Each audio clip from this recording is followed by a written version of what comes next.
ஆல்பாவும் மேகாவும் ஆதியும் அந்தவுமாயிருக்கிற ஆராதனைக்குரிய தேவனை ஆராதிக்க நம்மை ஆயத்தப்படுத்திக் கொள்வோம். நித்தியமும் அழிவில்லாமையும் அதரிசனமுள்ள ராஜனுமாய் தாம் ஒருவரே ஞானமுள்ள தேவனுமாய் இருக்கிறவருக்கு கனமும் மகிமையும் சதா காலங்களிலும் உண்டாயிருப்பதாக ஜெபம் செய்வோம். எங்களை அதிகமாய் நேசிக்கிற நல்ல பிதாவே, உம்மை துதிக்கிறோம், உம்மை ஸ்தோத்திரிக்கிறோம். உம்முடைய பிரசன்னத்திலே குடும்பங்களாய் அவரவருடைய இல்லங்களிலே அமர்ந்து உம்மை ஆராதிப்பதற்கு எங்களுக்கு கொடுத்திருக்கிற இந்த வாய்ப்பிற்காக உம்மை துதித்து ஸ்தோத்திரித்து, சுவாமி, மீண்டும் துதிக்கப்படத்தக்க தேவனும் துதிகளின் மத்தியிலே வாசம் பண்ணுகிறவரும் துதிக்கு பாத்திரரும் துதிகளில் பிரியப்படுகிறவருமாகிய தெய்வத்தை இந்த ஆராதனையின் மூலமாக துதித்து மகிமைப்படுத்துவதற்காக கூடியிருக்கிறோம். சுவாமி, திருச்சபையின் விசுவாசிகளாகிய ஒவ்வொரு பிள்ளைகளும் அவரவருடைய குடும்பத்திலே அமர்ந்திருந்து உம்மை ஆராதிக்கக்கூடிய வேளையிலே இந்த ஆராதனையை உமக்கு பிரியமுள்ள ஆராதனையாக, அர்த்தமுள்ள ஆராதனையாக, ஆசீர்வாதமுள்ள ஆராதனையாக, ஆண்டவருக்கு மகிமை கொண்டு வருகிற ஆராதனையாக ஆசரிக்க நீர் எங்களுக்கு உதவி செய்யும்படியாய் இந்த ஆராதனையின் ஒவ்வொரு பகுதியையும் உம்முடைய கிருபையுள்ள கரத்திலே தாழ்த்தி ஒப்புக் கொடுக்கிறோம். அவைகளோடு எங்களையும் தாழ்த்துகிறோம். எங்களிலே குறைகள் உண்டு, குற்றங்கள் உண்டு. சுவாமி, அவைகள் எல்லாவற்றையும் மன்னித்து எங்களை பரிசுத்தப்படுத்தி ஆண்டவரே நீர் சுத்திகரிக்க ஈசோப்பினால், உடைய இரத்தமாகி ஈசோப்பினால் சுத்திகரித்து எங்களை கழுவி ஆண்டவரே நாங்கள் பரிசுத்த நிலைமையிலே ஆராதிக்க தேவன் பலன் தாரும். இயேசு கிறிஸ்துவின் நாமத்தில் ஜெபிக்கிறேன் நல்ல பிதாவே, ஆமென். நாம் யாவரும் எழுந்து நின்று தேவனுடைய நாமத்திற்காக 139 பாமாலை 139 பாமாலை தெய்வாவி மனவாசராய் வந்தனல் மூட்டுவீர் என்கிறதான பாடலை நாம் பாடுவோம்.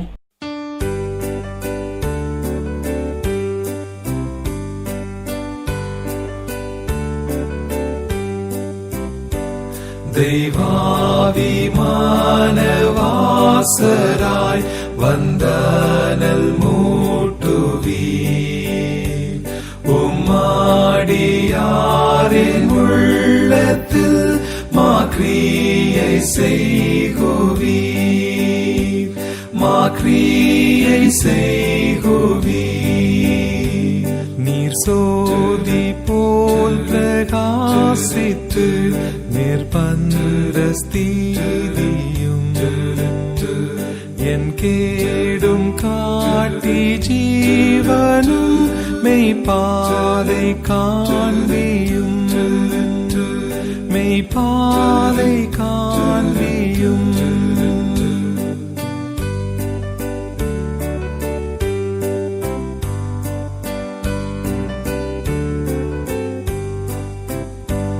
புறாவை போல சாந்தமாய் நீர் செட்டை வீரிப்பீர், மெய் சமாதானமாறுதல் நற்சீருமாருள்வீர், நற்சீருமாருள்வீர். நீர் பெரும் காற்றை போலவும் வந்த செய்தாருளும், கல் நெஞ்சை மாற்றி பேரன்பை நன்குணரச் செய்யும், நன்குணரச் செய்யும். மாறி மாறி வாசிக்கும்படியாக தெரிந்து கொண்ட சங்கீதம் 29. 29ஆம் சங்கீதத்தை நாம் மாறி மாறி வாசிப்போம். The psalm taken for our responsive reading is 29. Psalm 29. பலவான்களின் புத்திரரே, கர்த்தருக்கு மகிமையும் வல்லமையும் செலுத்துங்கள், கர்த்தருக்கே அதை செலுத்துங்கள். கர்த்தருடைய நாமத்திற்குரிய மகிமையை அவருக்கு செலுத்துங்கள். பரிசுத்த அலங்காரத்துடனே கர்த்தரை தொழுது கொள்ளுங்கள். கர்த்தருடைய சத்தம் தண்ணீர்கள் மேல் தொனிக்கிறது. மகிமையுள்ள தேவன் முழங்குகிறார். கர்த்தர் திரளான தண்ணீர்கள் மேல் இருக்கிறார். கர்த்தருடைய சத்தம் வல்லமை உள்ளது. கர்த்தருடைய சத்தம் மகத்துவம் உள்ளது. கர்த்தருடைய சத்தம் கேதுரு மரங்களை முறிக்கிறது. கர்த்தர் லீபனோனின் கேதுரு மரங்களை முறிக்கிறார். அவைகளை கன்று குட்டிகளைப் போலவும் லீபனோனையும் சீரியோனையும் காண்டாமிருக குட்டிகளைப் போலவும் துள்ள பண்ணுகிறார். கர்த்தருடைய சத்தம் அக்னி ஜுவாலைகளை பிளக்கும். கர்த்தருடைய சத்தம் வனாந்தரத்தை அதிர பண்ணும். கர்த்தர் காதேஸ் வனாந்தரத்தை அதிர பண்ணுகிறார். கர்த்தருடைய சத்தம் பெண்மான்களை ஈனமுடி செய்து காடுகளை வெளியாக்கும். அவருடைய ஆலயத்தில் உள்ள யாவரும் அவருடைய மகிமையை பிரஸ்தாபிக்கிறார்கள். கர்த்தர் ஜலப்பிரவாகத்தின் மேல் உட்கார்ந்திருக்கிறார். கர்த்தர் என்றைக்கும் ராஜாவாக வீற்றிருக்கிறார். கர்த்தர் தமது ஜனத்திற்கு பலன் கொடுப்பார். கர்த்தர் தமது ஜனத்திற்கு சமாதானம் அருளி அவர்களை ஆசீர்வதிப்பார். நம் யாவரும் இருந்த வண்ணமாக நம்முடைய விசுவாசத்தை உறுதி பண்ணும்படி விசுவாச பிரமாணத்தை சொல்லி அறிக்கையிடுவோம். The Apostle Creed.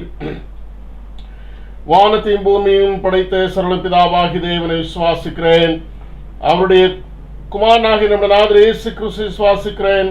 அவர் பரிசுத்த ஆவியினாலே கன்மரிடத்தில் உற்பத்தி பிறந்தார். பொந்தி பிலாத்தின் காலத்தில் பாடுபட்டு சிலுவையில் அறைந்து மரித்து அடக்கமிடப்பட்டு பாதாளத்தில் இறங்கினார். 3ஆம் நாள் மருத்துவத்தை எழுந்தருளினார். பரமணத்தில் ஏறி பிதாவின் வலது பார்த்து விட்டிருக்கிறார். அவ்விடத்திலிருந்து உயிரோரையும் மறைத்தோரையும் நியாயந்திருக்க வருவார். பரிசுத்த விசுவாசிக்கிறேன். பொதுவாக இருக்கிற பரிசபையும் பரிசாந்த ஐக்கியமும் பாவ மன்னிப்பும் சரீரம் உயிர்த்தெழுதலும் நித்திய ஜீவனும் உண்டென்று விசுவாசிக்கிறேன். ஆமென். தொடர்ந்து நாம் ஜெப நிலையிலே கர்த்தருடைய ஜெபத்தையும் சேர்ந்து சொல்லுவோம்.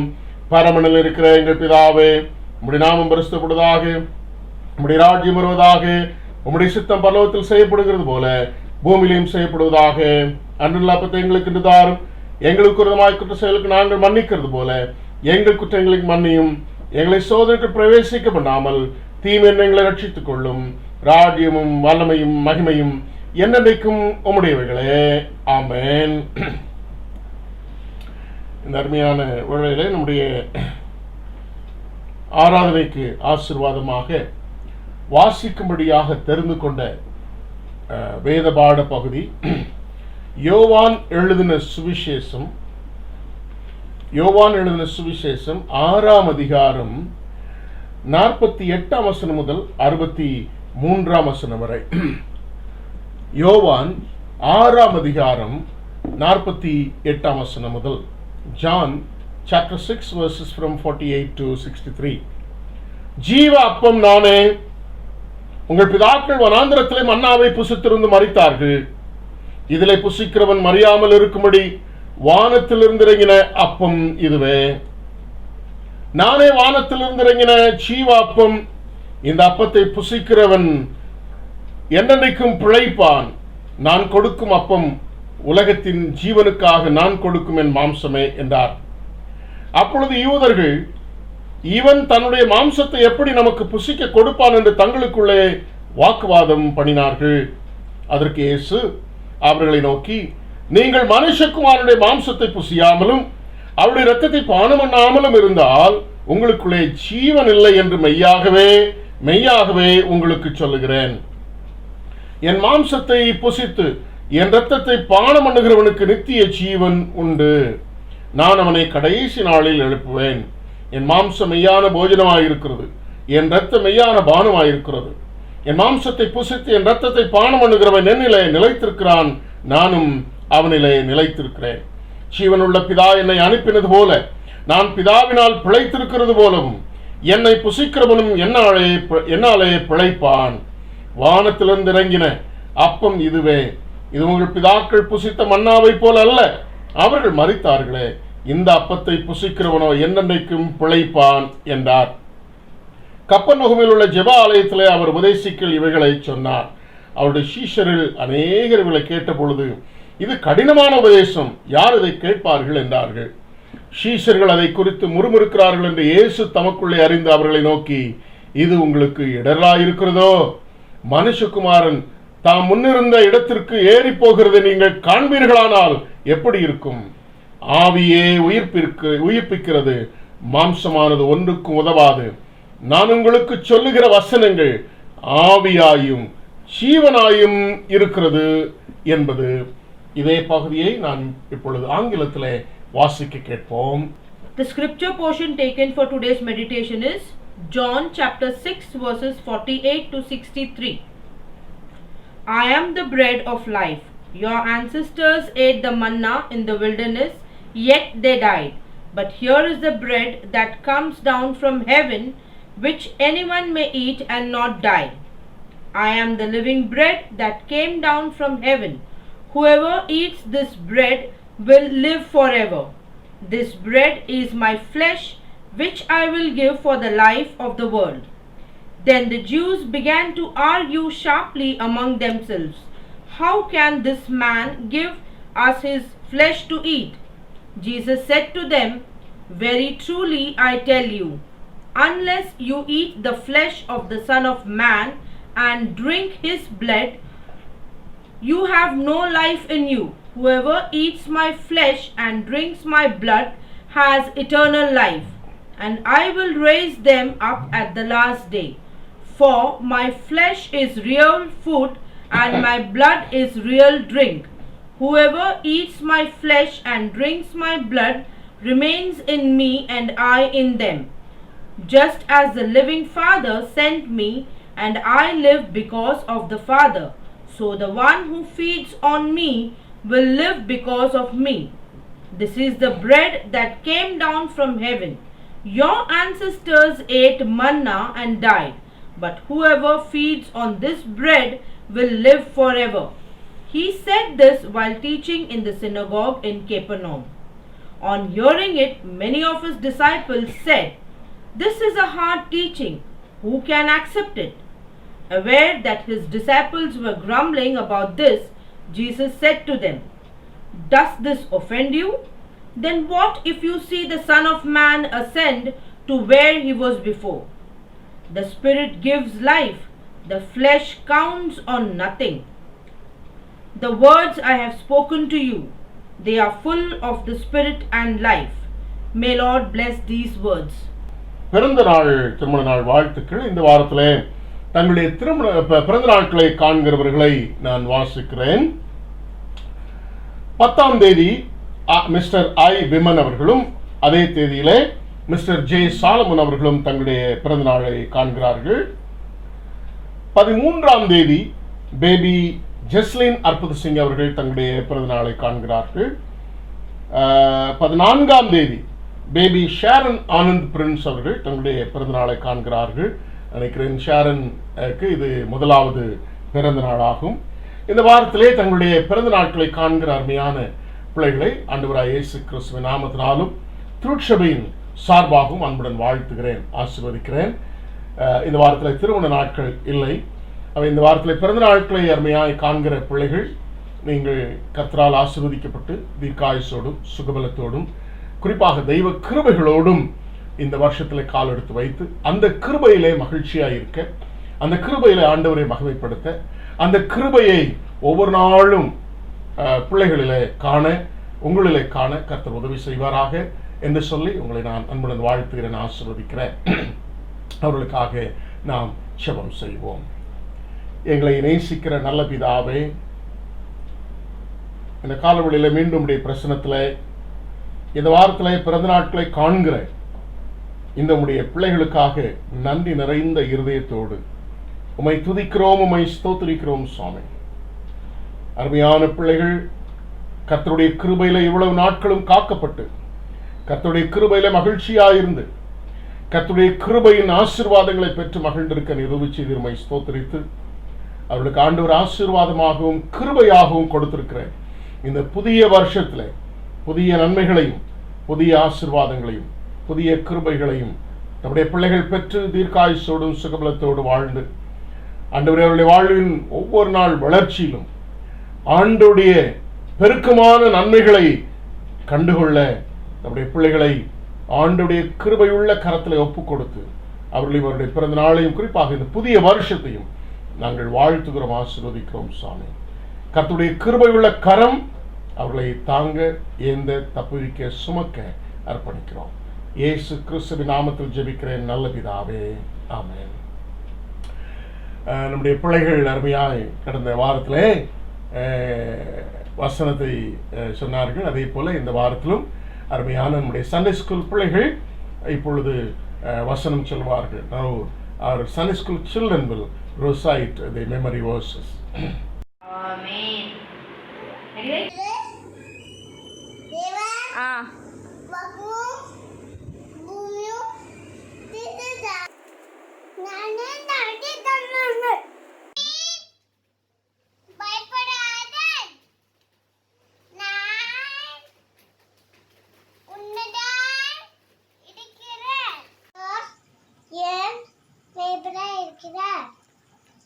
நான் தாழ்ச்சறிகிறேன். சங்கீதம் 23:1. I can do all this through him who gives me strength. நல்லவர் என்பதை ருசித்து பாருங்கள். அவரு மேல் நம்பிக்கை இருக்கிற மனுஷன் பாக்கியவான். சங்கீதம் 34:8. Thank you. Amen. But his delight is in the law of the Lord, and on his law he meditates day and night. Psalm 1:2. நம்பிக்கையிலே சந்தோஷமாயிருங்கள், உபத்திரவத்தில் உறுதியே இருங்கள், ஜெபத்திலே உறுதியை தரித்திருங்கள். ரோமர் 12:11. Thank you. எல்லா சிறுமியானவர்களே, கர்த்தருடைய நியாயத்தை நடப்பிக்கிறவர்களே, அவரை தேடுங்கள், நீதியை தேடுங்கள், மனத்தாழ்மையை தேடுங்கள். அப்பொழுது ஒருவேளை கர்த்தருடைய கோபத்தின் நாளிலே மறிக்கப்படுவீர்கள். ஜெபனியா 2:3. Fear not, O land, be glad and rejoice, for the Lord has done great things. Joel 2:21. Thank you. கர்த்தர் நல்லவர், அவர் கிருபை என்றும் உள்ளது. Lord, I cried loud, he answered me from the holy hill. Thank you. Praise the Lord. Psalms 23:5. You prepare a table before me in the presence of my enemies. You anoint my head with oil, my cup runs over. Thank you. Blessed is one who does not walk in the way of sinners, nor sit in the seat of mockers, but his delight in law of the Lord, he meditates day and night. Psalms 1:1-2. The time has come, he said. The kingdom of God is near. Repent and believe the good news. Mark chapter 1:15. Fear to the Lord is the beginning of knowledge, but fools despise. Proverbs chapter 1:7. கர்த்தரன் மேய்ப்பனாயிருக்கிறார், நான் தாழ்ச்சி அடைகிறேன். அவர் என்னை புல்லுள்ள இடங்களை அமைத்து அமர்ந்த தண்ணீர் அண்டை கொண்டு போய் விடுகிறார். சங்கீதம் 23:1-2. Praise the Lord, all you nations. Exalt him, all you people. For great is his love towards us, and the faithfulness of the Lord endures forever. You who are young, be happy while you are young, and let your heart give joy in the days of your youth. Follow the ways of your heart and whatever you see. But know that all these things God will bring you into judgment. Ecclesiastes chapter 11:9. ஜெபம் செய்வோம். இந்த நாளிலும் நம்மை ஜெபத்திலே வழிநடத்தவும் இந்த மன்றாட்டு ஜெபத்தை செய்யவும் அருமையான சார் சுந்தராஜ் அவர்களை அன்புடன் கேட்டுக்கொள்கிறேன். உங்கள் அன்பின் ஆண்டவரே, இந்த அருமையான கற்பனை நாளின் காலங்களுக்காக துதிக்கிறோம், ஒத்திருக்கிறோம்.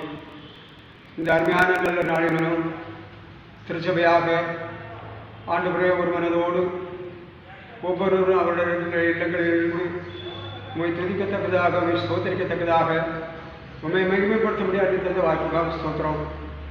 அதிசயங்களை செய்கிற ஆண்டவர், வல்லமை மகத்துவம் நிறைந்த ஆண்டவர் நீர்.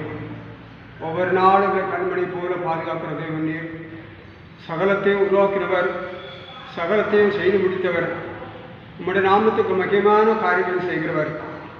எங்களுடைய வாழ்க்கையில், ஒவ்வொருடைய வாழ்க்கையில் ஒவ்வொரு நாளும் அதிசயங்களை செய்கிற ஆண்டவராக இருக்கிறீர். அற்புதமான காரியங்கள் நடத்துகிறவராக இருக்கிறீர். சுவாமி, உங்களுக்கு நன்றி செலுத்துகிறோம், ஸ்தோத்திரிக்கிறோம். இந்த அருமையான காலையிலும் உங்களோட கருத்தில் அர்ப்பணிக்கிறப்பா. ஆண்டவருடைய சமூகத்தை நோக்கி பார்க்கிறோம். உம்முடைய பரிசுத்த சன்னிதானத்தை நோக்கி பார்க்கிறோம் சுவாமி. சிலுவை நோக்கி பார்க்கிறோம். சிலுவை நோக்கி பார்த்தவர்கள் பிழைத்தார்கள் என்று வேதத்தில் வாசிக்கிறோம். ஆண்டவரே, உம்முடைய பரிசுத்த சமூகத்தில் வந்து உம்மிடத்தில் வேண்டுதல் விண்ணப்பத்தை ஏறெடுக்கிறதுக்கு சகலமும் நன்மைக்கு ஏதுவாக இருக்கும் என்று சொல்லியிருக்கிறேன். அப்படிப்பட்ட ஒரு பாக்கியத்தை எங்களுடைய வாழ்நாளில் எங்கள் ஒவ்வொருடைய வாழ்க்கையில் நீ தந்திருக்கிறதுக்காக ஸ்தோத்திரம். ஆசீர்வதிக்கிற ஆண்டவருக்கு நன்றி செலுத்துகிறோம் சுவாமி. ஆண்டவரே, இந்த நேரத்தில் உங்களோட கருத்துக்களை தாழ்த்துக்கிறோம். திருச்சபையின் குடும்பங்கள் எல்லாரும் உங்களோட கருத்தில் அர்ப்பணிக்கிறோம் ஐயா. ஆண்டவரே, இந்த கஷ்டமான சூழ்நிலை, பாடுகள் நிறைந்த நாட்கள், ஆண்டவரை கொள்ளை நோயினால் ஜனங்கள் வாடிக்கொண்டிருக்கக்கூடிய சூழ்நிலை, ஆண்டவரே பலவிதமான ஆண்டவரை இக்கட்டான சூழ்நிலைகளிலே வருமானம் இல்லாதபடி, வேலைகள் இல்லாதபடி தவித்து அங்கலாய்த்து கொண்டிருக்கக்கூடிய நாட்களிலே கர்த்தர்களுக்கு போதுமானவராக இருக்கிறபடினால ஸ்தோத்திரம். கர்த்தரை எல்லாவற்றைக்கும் ஏற்ற நேரத்தில் எந்த குறைவில்லாதபடி நன்மையும் செம்மையுமாக நடத்தி வருகிறதுக்காக ஸ்தோத்திரம். ஒவ்வொரு நாளும் உங்களுடைய அன்பின் கரத்தினால் எங்களை தாங்கி வருகிறதுக்காக ஸ்தோத்திரம். தீங்குகள் அணுகாதபடி, தீமைகள் வராதபடி காத்து கொண்டு வருகிறபடினால் நமக்கு நன்றி செலுத்தி ஸ்தோத்திருக்கிறோம். இந்த அருமையான நேரத்திலும் அப்பா உங்களுடைய கருத்தலைகள் மறுபடியும் அர்ப்பணிக்கிறோம் சுவாமி. கிருபையுள்ள ஆண்டவரிடத்திலே ஒப்புக் கொடுக்குறோம். எங்களுக்காக எல்லாவற்றையும் செய்கிறவர் நீர். நன்மையும் செம்மையுமான காரியம் நடத்துகிறவர் நீர். ஒவ்வொரு நாளும் உங்களை போஷிக்கிறவர் நீர். ஒவ்வொரு நாளும் நடத்துகிறவர் நீர். ஆண்டவரை இன்னும் நடத்தும் ஐயா, இன்னும் நடத்து சுவாமி. விசேஷமாக இந்த கொள்ளை காலத்தில் அடியார்களுக்கு, உங்களுடைய பிள்ளைகளாக எங்களுக்கு யாருக்கும் எந்த தீங்கும் வராதபடி தேவரீர் காத்து கொண்டு வருகிறீர். ஸ்தோத்திரம், ஸ்தோத்திரம், ஸ்தோத்திரம். இன்னும் நீ தாமே காத்துக்கொள்ளும் ஆண்டவரே. ஒவ்வொருவரையும் உங்களுடைய சமூகத்தில் சிட்டைகளை ஒப்புக் கொடுக்குற சுவாமி. விளைவின பிள்ளைகள் உண்டு, வயதான சூழல் உண்டு, சிறு பிள்ளைகள் உண்டு. ஆண்டவர் எல்லாரையும் காத்து வருகிறீர், தாங்கி வருகிறீர். நன்றி சத்திரம் ஸ்தோத்திரிக்கிறோம். ஏசப்பாமே தொடர்ந்து பாதுகாத்துக் கொள்ளும்படியாக கெஞ்சிட மாட்டவரே. அல்லேலூயாமே ஸ்தோத்திரிக்கிறோம். உங்களுக்கு நன்றி சத்திரம். திருச்சபையில் ஆண்டவரே, அருமையான சகோதரர் அலெக்சாண்டருக்காக செபிக்கிற தகப்பனே, கடந்த நாளில் ஆண்டவரே பாடுகள் பதட்டமான நேரத்தில் ஆண்டவர் கூட இருந்து சுவாமி. ஆண்டவரே, கைவிடாதபடி காக்கிற அன்பின் ஆண்டவர் அருமையான மகனை காத்து கொண்டபடினால ஸ்தோத்திரம். ஆண்டவரே, எங்கள் எல்லாரும் வேண்டுதல் விண்ணப்பத்தை ஏற்று ஆண்டவரே, நாங்கள் கத்தாமரத்தில் வேண்டின விண்ணப்பத்தை கத்தில் அங்கீகரித்து ஆண்டவரே, உங்களுடைய கிருபையின்படி இறக்கத்தின்படி நீ தயவு கூர்ந்து என் மகனுக்கு தந்த சுகத்துக்கு ஸ்தோத்திரம் ஐயா. புதிய ஜீவனுக்கு நன்றி சத்திர ஆண்டவரே, புதிய வாழ்வுக்கு ஸ்தோத்திரங்களை சுவாமி. அருமையான மகன் சகோதரியை பாதுகாத்துக் கொண்டு ஸ்தோத்திரம். ஆண்டவர் நல்ல சுகத்தையும் பலத்தையும் தந்து இந்த நாளிலே வீட்டில் இருந்து உண்மை மகிமைப்படுத்தத்தக்கதாக, உண்மை துதிக்கத்தக்கதாக தன் பாக்கியத்துக்காக ஸ்தோத்திரம். ஆண்டவரே, உமக்கு நன்றி சத்திர ஐயா, உண்மை துதிக்கிறோம். அப்படியாக இந்த நாளிலும் பலவீனப்பட்டிருக்கிற உண்டு அருமையான சகோதரி ஆண்டவர் ஐசிக்காக செபிக்கிற சுவாமி. ஆண்டவரே, நல்ல சுகத்தை தந்து வருகிறதுக்காக ஸ்தோத்திரம். இன்னும் பூரண சுகத்தை தாரும். அப்புறம் சுபயானத்துக்காக செபிக்கிறோம். தந்து வருகிற சுகத்துக்காக ஸ்தோத்திரம். இன்னும் நல்ல சுகத்தை, பலத்தை, ஆரோக்கியத்தை தாரும். இப்படியாக இன்னும் பலவீனப்பட்டவர்கள், சரீரத்தில் பாதிக்கப்பட்டவர்கள், ஆண்டவரே பலவிதமான ஆண்டவரே நோயினால கர்த்தாவே பலவீனப்பட்டவர்கள் உண்டு. கர்த்தர் இறங்கும். ஒவ்வொருவருக்கும் நல்ல சுகத்தை, பலத்தை, ஆரோக்கியத்தை பரலோகத்திலிருந்து தரும்படியாக கட்டிடும் சுவாமி. இப்படியாக என்னுடைய திருச்சபையின் குடும்பங்கள் ஒவ்வொரு குடும்பத்தையும் உங்களோட சமத்தில் ஒப்புக் கொடுக்குறோம். ஒவ்வொரு குடும்பத்தையும் பாதுகாத்து வருகிறேன். நன்றி செலுத்துகிறோம். ஆண்டவர் இன்னும் பாதுகாத்து கொள்ளுமாப்பா. அண்ணன் ஆண்டோட அப்பத்தை கொடும். வேலை இல்லாத நேரம், வருமானம் இல்லாத சூழ்நிலை மத்தியில் உங்களுடைய பிள்ளைகளை போஷிக்கிற ஆண்டவர் இன்னும் குறைவில்லாத நீங்கள் போஷித்து வழிநடத்தும்படியாக கெஞ்சுக்கிறோம். எந்த குறையும் வராதபடிக்கு காத்துக்கொள்ளும் அப்பா. விசேஷமாக ஆண்டவரே, இந்த ஊரடங்குகள் எல்லாம் மாற்றப்பட அனுக்கிரகம் பண்ணும். எங்கள் தேசத்தில் உள்ள இந்த கொள்ளைகள் மாறட்டும் ஆண்டவரே. ஒவ்வொரு பகுதியில் உள்ள கொள்ளைகள் மாற்றப்பட்டு, ஊரடங்கு மாற்றப்பட்டு, ஒவ்வொருவரும் தங்களுடைய வேலைகளுக்குள் செய்யத்தக்கதாக, வேலைகளுக்குள் பிரவேசிக்கத்தக்கதாக பாக்கியத்தை நீங்கள் தர வேண்டும் என்று கெஞ்சுகிறோம். அதிசயங்கள் செய்கிற ஆண்டவருக்கு ஸ்தோத்திரம். ஆண்டவரே, அதிகமான பாதிப்பு, சாவுகள் வராதபடி எங்கள் தேசத்திலே நீர் உள்ள வல்லமை காண்பித்திருக்கிறதா ஸ்தோத்திரம். ஆண்டவர் பாதுகாத்துக்களும், பாதிக்கப்பட்டவர்களும் சூழ்ந்தாரும் மரணங்கள் வராதபடிக்கு காத்துக்கொள்ளும். விரைவிலே ஆண்டவரை முற்றிலுமான விடுதலை தாரமையா. இந்த கொள்ளை முற்றிலுமாக அழிக்கப்படட்டும் ஆண்டவரை. பரிசுத்த ஆவியானவர் இறங்குவதாக. இயேசுவே இறங்கு சுவாமி. உம்முடைய ரத்தத்தினால, உம்முடைய வல்லமையில் உள்ள வகஸ்தனத்தினால, உம்முடைய மகிமையினால தகப்பனே எங்கள் தேசத்துக்கு நீ இறங்கும்படியாக கெஞ்சுகிறோம். கொள்ளை மாற்றப்படட்டும் ஆண்டவரே. ஜனங்கள் விடுதலையாகட்டும். ஊரடங்கு மாற்றப்படட்டும். அவரவருக்கு நீர் கொடுத்த வேலைகளுக்குள் பிரயாசத்துக்குள் பிரவேசிக்க கர்த்தர் அனுக்கிரகம் பண்ணு சுவாமி. ஆண்டவரே, உடத்திலே ஒப்புக் கொடுக்குறப்பா. எங்களால் ஒன்றுமில்லை. எங்கள் அப்பாவை இயேசு வாரியத்தில் முடியும் ஆண்டவரை. ஒரு சிறப்புதிலே ஒரு சில நாட்களுக்குள்ளாக எல்லாரும் முடங்கி விட்ட தோப்பனே. ஆனாலும் கர்த்தருடைய வல்லமை வெளிப்படுகிறதுக்காக ஸ்தோத்திரம். கர்த்தருடைய அதிசயமான நடத்துதலை நாங்கள் காணத்தக்கதாக, ஒவ்வொரு ஜனங்களும் காணத்தக்கதாக கிருபை செய்திருக்கிற ஸ்தோத்திரம். பூமியில இந்த உலகத்திலே சிருஷ்டித்த இயேசு கிறிஸ்து சர்வ வல்லமுள்ள ஆண்டவர் என்று வெளிப்படுத்தினி தகப்பனே. பணத்தினால் ஒன்றுமில்லை, அதிகாரத்தினால் ஒன்றுமில்லை, தன்னுடைய பலாத்காரத்தினால் ஒன்றுமில்லை, இயேசுவாலே தான் ஆகும், ஆண்டவரால் தான் முடியும். நிற்பதும் இருப்பதும் கர்த்தருடைய கிருபையே என்று சொல்லி அவர்கள் எல்லாரும் புரிந்து கொள்ளக்கூடிய கிருபை தந்தி ஸ்தோத்திரம். எத்தனையோ பேர் பணத்தினால பெருமை பாராட்டினார்கள், தன்னுடைய அதிகாரத்தினால பெருமை பாராட்டினார்கள், எவ்வளவோ காரியங்களை செய்தார்கள். ஆனால் கர்த்தரை மறந்து விட்டார்கள். ஆனால் ஜீவனுள்ள ஆண்டவர் நான் இருக்கிறேன் என்று சொல்லி இதை காண்பித்தபடினால ஆண்டவரது நாட்களில் உலக மக்கள் அறிந்து கொள்ளக்கூடிய கர்த்தருடைய வல்லமையை, கர்த்தருடைய மகிமையை காணத்தக்கதாக நீர் கிரியை செய்து விடலாம் ஸ்தோத்திரம். இன்னும் உடைய வல்லமை வெளிப்படுத்தும், இன்னும் உடைய நாமத்தை வெளிப்படுத்தும். இந்த காரியம் கர்த்தரால் தான் ஆனது என்று சிந்தித்து ஒவ்வொரு தங்களை தாங்களே ஆண்டவருக்கு அர்ப்பணிக்கத்தக்கதாக கிருபை தாரோம். எல்லா சூழல் மத்தியில் இந்த இக்கட்டான நேரத்திலும் உமை நோக்கி பார்க்கட்டும், உமை நோக்கி பார்க்கட்டும். ஆண்டவரை எங்களுடைய குறைகளை மன்னித்தரலும், எங்களுடைய பாவங்களை மன்னித்தரலும், எங்களுடைய அக்கிரமங்களை நீக்கி எங்களுக்கு விடுதலை தாரும், எங்களுடைய அநியாயங்களெல்லாம் மன்னித்து எங்களுக்கு மறுவாழ்வு தாரும் என்று இடத்துல கேட்கட்டும் சுவாமி. அப்போது கர்த்தர் இறங்குவீரே, இறங்குவீரே. நீர் இறக்கும் மன உறுப்புள்ள தேவனாகிய கர்த்தர் ஒவ்வொரு ஜனத்துக்கும் இறங்கும், ஒவ்வொரு தேசத்தின் மக்களுக்கும் இறங்கும், எங்களுடைய தேசத்தின் மக்களுக்கும் இறங்கும். எல்லாருமே நோக்கி பார்க்கட்டும், எல்லாருமே நோக்கி பார்க்கட்டும். என்னுடைய பலத்தினால் அல்ல, என்னுடைய பலத்தினால் அல்ல, என்னை நடத்துகிற ஆண்டவர் இயேசு, என்னை வழிநடத்துகிற ஆசிரியக்கிற இயேசுவை என்று அவர்கள் உணர்ந்து கொள்ளக்கூடிய ஒரு வாக்கியத்தை நீ தர வேண்டும் என்று கெஞ்சுறோம். உலகம் முழுவதும் இந்த பிள்ளையை மாற்றி தரும், விரைவில் விடுதலை தாரும். ஆண்டவர் அதிசயத்தை விளங்கப்படும். நாங்கள் சேர்ந்து ஆராதிக்க வேண்டும் ஐயா. உங்களுடைய பரிசுத்த சன்னிதானத்தில் வந்து நாங்கள் ஆராதிக்க வேண்டுமே. கர்த்தருடைய மகத்துவத்தை, ஆண்டவரே வசனத்தை தியானிக்க வேண்டுமே. உங்களுடைய மகத்துவத்தை அறிய வேண்டுமே. கர்த்தரை நாங்கள் ஆராதிக்க வேண்டுமே. நாங்கள் சந்தோஷத்தோடு ஒருவர் கண்டுமை துதிக்க வேண்டுமே. அந்த வாக்கியத்தை நீ தர வேண்டும் என்று கெஞ்சுகிறோம். மறுபடிகளில் தாழ்த்துகிறோம். இந்த அருமையான நேரத்தில் திருச்சபையின் ஒவ்வொரு குடும்பங்களையும் அர்ப்பணிக்கிற சுவாமி. ஒவ்வொரு ஆசிரியரையும் சிறியோர் முதல் பெரியோர் மட்டுமாக உங்களுடைய செட்டுகளை மறைத்துக் கொள்ளும்.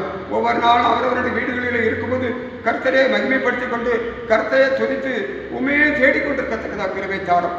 வேலைக்கு செல்லக்கூடியவர்கள் ஒவ்வொருடனும் உங்களுடைய பாதுகாவலோடு செல்லட்டும். ஆண்டவரை உங்களுடைய பாதுகாவலுக்குள்ளாக இருக்கட்டும், உங்களுடைய கிருபைக்குள்ளாக மறைத்துக் கொள்ளும். யாருக்கு வந்து பாதிப்பு வராதபடி காத்துக்கணும். அப்பா, நாங்கள் உங்களுடைய கரத்தில் இருக்கிறோம். நாங்கள் உங்களுடைய பிள்ளைகள். கர்த்தர்களை ஆசீர்வதிப்பீராக. இந்த அருமையான நேரத்தில் எங்களோடு செயல்படுகிற ஸ்தோத்திரம், ஸ்தோத்திரம், ஸ்தோத்திரம்.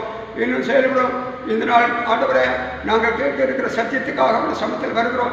வேத வசனத்துக்காக செபிக்கிற கர்த்தாவே, அருமையான மகனே நீர் வல்லமையாக எடுத்து பயன்படுத்தும். உடைய ஊழியக்கார மகனே ஆண்டவரே கர்த்தர் வல்லமையாக பயன்படுத்தும்படியாக கேட்கிறோம். இந்த நாளுக்குரிய சத்தியம், இந்த நாளுக்குரிய வசனங்கள் எங்களுக்கு ஆசீர்வாதமாக இருப்பதாக, எங்கள் ஒவ்வொருக்கும் ஆசீர்வாதமாக இருப்பதாக. ஒருவேளை ஆராதனை சமூகத்திலே நாங்கள் கூடி ஆராதிக்க முடியவில்லை. ஆனால் ஒவ்வொரு நாளும் ஆண்டவரே உம்முடைய ஆண்டவரே நீர் எங்களுக்கு தந்த வீடுகளிலே அது ஆலயமாக நாங்கள் ஆண்டவரே அனுபவிக்கத்தக்கதாக உண்மை ஆராதிக்கத்தக்க கிருபை செய்து ஸ்தோத்திரம். தொடர்ந்து வெளியிட்டுப்பா, தொடர்ந்து வெளியிட்டும். இரத்த கொட்டங்களை எல்லாரும் வைத்து மறைத்துக்கொள்ளும். எந்த பாதிப்பு வரக்கூடாதப்பா, நீ காத்துக்கொள்ளும், தாங்கிக் கொள்ளும், ஆசீர்வதி. உங்களுடைய கருத்தில் அர்ப்பணிக்க ஏற்றுக்கொள்ளும். சகல கனம் துணி மகிமையிலும் இயேசுக்கே செலுத்துகிறோம். இயேசு நாமத்தை ஜெபிக்கிற ஜீவனுள்ள பிதாவே, ஆமென். அன்றுவராய் இயேசு கிறிஸ்துவின் நாமத்தினாலே உங்கள் அனைவரையும் மீண்டும் அன்புடன் வாழ்த்துகிறேன், ஆசீர்வதிக்கிறேன். இந்த காணொளியின் மூலமாக உங்கள் யாவரையும் சந்திப்பதிலே மிக்க மகிழ்ச்சி அடைகிறேன். கர்த்தர் உங்களை ஆசீர்வதிப்பாராக. இந்த ஆராதனையை நீங்கள் ஒவ்வொரு வாரமும் வீடுகளிலே குடும்பங்களாக இருந்து நீங்கள் ஆராதித்து வருகிறீர்கள் என்று சொல்லி நான் விசுவாசிக்கிறேன். ஆனாலும் ஒரு கரெக்டாக அந்த டைமில் அநேகர் உட்காருவதில்லை. ஆகவே சரியாக நம்ம வழக்கம் போல் வாரம் ஆலயத்தில் எப்படி 9 மணிக்கு ஆராதனைக்கு வந்து அமர்ந்து ஆராதிக்கிறோமோ அதே போல் நீங்கள் உங்கள் வீடுகளில் அந்த ஒரு நாள், மற்றபடி லாக்டவுனில் எல்லாரும் வீட்டில் இருக்கிறோம், இந்த ஒரு நாள் சரியாக 9 மணிக்கு நீங்கள் ஆலய ஆராதனையிலே குடும்பங்களாய் உட்காருமாறு அன்புடன் கேட்டுக்கொள்கிறேன். அது நிச்சயமாக உங்களுக்கு ஆசீர்வாதமாக இருக்கும். இதே பழக்கம்தான் பின்பு ஆலயத்திலே சரியான சமயத்துக்கு வருவதற்கு அது ஏதுகரமாக இருக்கும் என்பதை தெரிவித்துக் கொள்கிறேன். ஆகவே நீங்கள் சரியான சமயத்தில் ஆராதனைக்கு அமருமாறு அன்புடன் கேட்டுக்கொள்கிறேன். அதோடு கூட நீங்கள் இந்த நாட்களிலே யாவரும் சுகமாய் இருக்கிறீர்கள் என்று சொல்லி நான் விசுவாசிக்கிறேன். சுகமாய் இருக்கக்கூடிய அருமையான பிள்ளைகளுக்காக நாம் ஜெபித்து வந்தோம். கர்த்தர் நல்ல சுகத்தை கொடுத்து வருகிறார். அலெக்சாண்டர் ஐயாவுக்கு ஆண்டு நல்ல சுகத்தை கொடுத்திருக்கிறார், அம்மாவுக்கு நல்ல சுகத்தை கொடுத்திருக்கிறார்.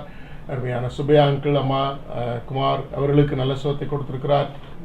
அருமையான சில்வஸ்டர் அவருடைய அம்மா தாயார் அவர்களுக்காக ஜெபித்தோம். அவர்களும் நல்ல சுகமாக இருக்கிறார்கள். அதே போல் அருமையான ஐசக் ஐயாவுக்காக நாம் ஜெபித்து வருகிறோம். அவர்களும் நல்ல சுகமாக இருக்கிறார்கள், இன்னும் ட்ரீட்மெண்ட்டில் இருக்கிறார்கள். கர்த்தர் நிச்சயமாக பரிபூர்ணமான சுகத்தை கொடுப்பார் என்பதற்கு எந்த விதமான சந்தேகம் இல்லை. அதே போல் நீங்கள் யாவரும் அவரவர்களுடைய இருக்கிற இடங்களிலே நீங்கள் பத்திரமாய் நீங்கள் உங்களை பாதுகாத்துக் கொள்ளுமாறு அன்புடன் கேட்டுக்கொள்கிறேன். என்றால் இந்த நோய் தொற்று பரவுகிறதன் எண்ணிக்கை அதிகமாகிக் கொண்டிருக்கிறது என்பது எல்லாருக்கும் தெரியும். ஆகவே நீங்கள் கவனமாக இருக்கும்படியாக உங்களை அன்புடன் கேட்டுக்கொள்கிறேன். இந்த நாளிலே ஆண்டுடைய வசனத்துக்குள்ளாக நாம் கடந்து செல்வோம். நிச்சயமாக கர்த்தர் இந்த நாளின் வசனங்களை ஆசீர்வதித்து தருவாராக. ஆரம்பத்திலேயே ஒரு சில வசனங்களை நம்முடைய செய்திக்கு ஆதாரமாக வாசித்து விடுகிறேன். ஒருவேளை நமக்கு சமயம் வாய்க்கும் என்றால் மாத்திரம் மற்ற வசனங்களை நான் வாசிக்க கேட்பேன். ஆனால் மற்றபடி உங்களுக்கு நீங்கள் கீழே டிஸ்கிரிப்ஷனில், இப்போ எல்லாருமே ஆன்லைனில் இருக்கிறதுனால டிஸ்கிரிப்ஷனில் நீங்கள் பார்த்தீர்கள் என்றால் எல்லா ரெஃபரன்ஸையும் நான் கொடுத்துருக்குறேன். ஆகவே அந்த ரெஃபரன்ஸை நீங்கள் பார்த்தீங்கன்னா இன்னும் ஆழமான சத்தியங்கள் உங்களுக்கு பிடிபடும். அதை நான் விளக்கின விளக்கங்களும் உங்களுக்கு ஆசீர்வாதமாக இருக்கும். ஆக இன்றைக்குரிய செய்தி ஆண்டவர் உங்களோடு கூட என்ன சொல்ல வந்தாரோ அது உங்களுக்கு நிச்சயமாக கிடைக்கும் என்பதற்கு எந்த விதமான சந்தேகம் இல்லை. இதனால் செய்திக்கு ஆதாரமாக 1 சாமுவேலின் புஸ்தகம் 3ஆம் அதிகாரம் 10ஆம் வசனத்தை வாசிக்கிறேன். அப்பொழுது கர்த்தர் வந்து நின்று முன் போல சாமுவேலே சாமுவேலே என்று கூப்பிட்டார். அதற்கு சாமுவேல் சொல்லும் அடியேன் கேட்கிறேன் என்றான். அதே போல இன்றைக்கு வேத பாடமாக வாசிக்க கேட்ட அருமையான யோவான் எழுதின சுவிசேஷம் 6ஆம் அதிகாரம் 63ஆம் வசனத்தில் ஆவியே உயிர்ப்பிக்கிறது, மாம்சமானது ஒன்றுக்கும் உதவாது. நான் உங்களுக்கு சொல்லுகிற வசனங்கள் ஆவியாயும் ஜீவனுமாயிருக்கிறது. நான் உங்களுக்கு சொல்லுகிற வசனங்கள் ஆவியாயும் ஜீவனுமாயும் இருக்கிறது. ஆங்கிலத்தில் வாசிக்க கேட்போம். First Samuel 3:10, then John 6:63. First Samuel 3:10. The Lord came and stood there, calling as at the other time, Samuel, Samuel. Then Samuel said, Speak, for your servant is listening. John chapter 6 verse 63. The Spirit gives life, the flesh counts for nothing. The words I have spoken to you, they are full of spirit and life. The words I have spoken to you, they are spirit and full of life. இந்த அருமையான நாளிலும் தொடர்ச்சியான ஒரு செய்தியை நாம் கேட்டுக்கொண்டு வருகிறோம். எந்த அளவுக்கு உங்களுக்கு பிரயோஜனமாக இருக்கிறது என்று சொல்லி எனக்கு தெரியவில்லை. ஆனால் நம்முடைய ஆலயத்தை இல்லை அங்கத்தினராக இல்லாத என்னுடைய தொடர்பில் இருக்கக்கூடிய ஒரு சிலருக்கு இதை அனுப்பும் பொழுது அநேகர் எனக்கு சொன்ன ஒரு காரியம், இந்த தொடர் செய்தியை நீங்கள் கடைசி வரை முடித்து எங்களுக்கு அனுப்புங்கள் என்று சொல்லிக் கொண்டிருக்கிறார்கள். அந்த அளவுக்கு ஆழமான சத்தியங்களை கர்த்தர் கற்றுக் கொடுத்து வருகிறதற்காக என் தேவனை ஸ்தோத்திரிக்கிறேன். ஆகவே இந்த நாட்களிலே நிச்சயமாக ஆராதனையானது பல விதங்களிலே ஆராதிக்கப்பட்டு கொண்டு வருகிறது. அதாவது அருமையாய் ஒரு மிஷனரி சொல்ல கேட்டேன், இன்னைக்கு சபையானது உலகத்தில் இருக்க வேண்டும், ஆனால் இன்றைக்கு உலகம் சபைக்குள்ளாக வந்துவிட்டது, ஆலயத்திற்குள்ளாக வந்துவிட்டது என்று சொல்லி. One of the missionary, I heard one of the missionaries saying that the church or the temple of God should be in the world, but nowadays the world has come into the temple of God or church of God. That is a condition of today. So ஆகவே இப்படிப்பட்ட ஒரு சூழ்நிலையிலே உலகத்தில் இருக்கக்கூடிய ஆண்டவர் அருவருக்கக்கூடியது, ஆண்டவருக்கு பிரியமில்லாத நிறைய விஷயங்கள் ஆராதனைக்குள்ளாக கடந்து வந்திருப்பது மிகவும் மிகவும் வருத்தத்திற்கு உண்டான ஒரு காரியம். எம்டி ஜெகன் என்கிறதான ஒரு போதகர் செய்தியை யூடியூப்ல நான் கேட்டுக்கொண்டிருந்த பொழுது அவர்கள் சொன்ன ஒரு அருமையான காரியம், இன்றைக்கு ஆலயத்தில் நடனம் ஆடலாமா இல்லையா என்று சொல்லி, ஆலயத்தில் நடனம் ஆடலாமா இல்லையா என்று சொல்லி, டான்ஸ் ஆடலாமா என்று சொல்லி. அப்போ அவர் நல்ல அழகான விளக்கத்தை கொடுத்திருக்கிறார். எம்டி ஜெகன் என்று சொல்லி நீங்கள் யூடியூப்ல பார்க்கலாம். அவர் சொன்ன விளக்கங்கள் நிச்சயமாக அநேகருக்கு தெரிஞ்ச விளக்கங்களாக இருந்தாலும் ரொம்ப அழகாய் அதை நேர்த்தியாய் சொல்லி இருக்கிறார். தாவீது நடனம் ஆடினது ஆலயத்திற்கு உள்ளாக அல்ல, அவர் நடனம் ஆடினது வெளியே.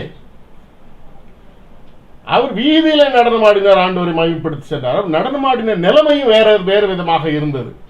ஸோ அது வேறு. அது தன்னை ராஜாவாக அல்ல, ஆண்டவருக்கு முன்பாக தான் எந்த அளவுக்கு நீசமானவன் என்பதை காண்பிப்பதற்காக அதை செய்தார் ஒழிய ஆண்டவரை மகிமைப்படுத்துவதற்காக அல்ல. ஆகவே ஆண்டவரை மகிமைப்படுத்துவது ஆலயத்தில் வந்திருக்கும் பொழுது அவருக்கு கொடுக்க வேண்டிய கனத்தையும் மகிமையும்.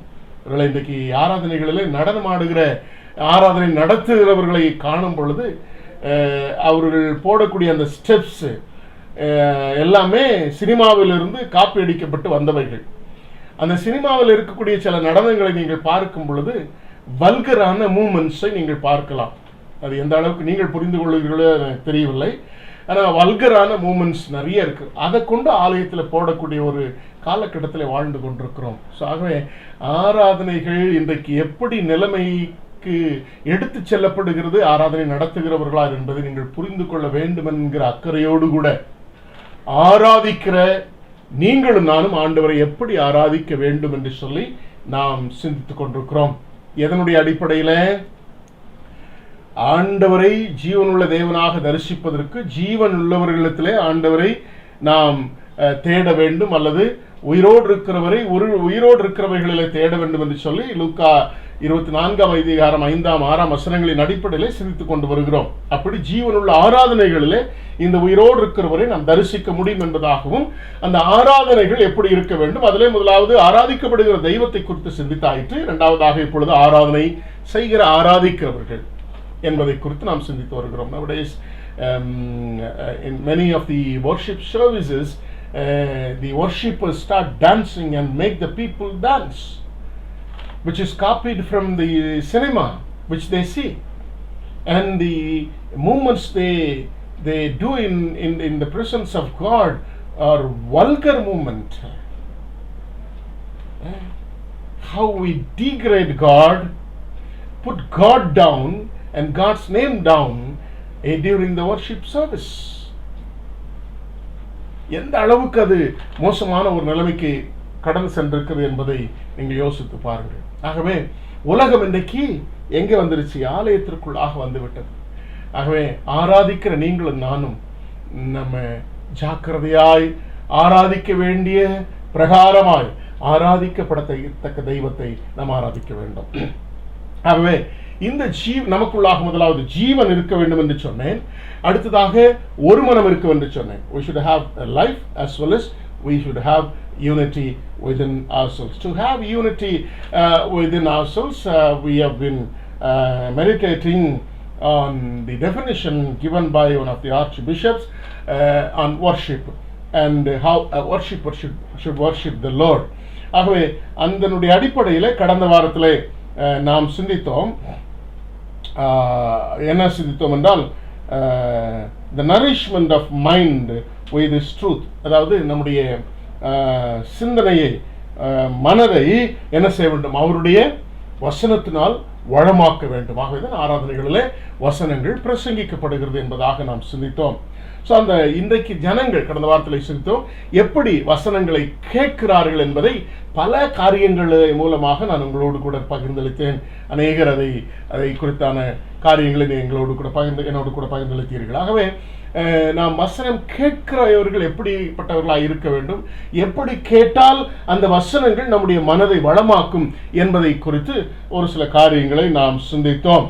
இன்னைக்கு நிறைய பேர் அநேக வேளைகளில் வீட்டில் பெட் டைம் இருக்கிற மாதிரி தூங்குற நேரம் இருக்கிறது போல ஆலய ஆராதனையில் ஒரு நல்ல தூங்குற நேரம் ரெண்டு இருக்குது. ஒன்று the intercessory prayer in the order of worship service in Methodist Church in India.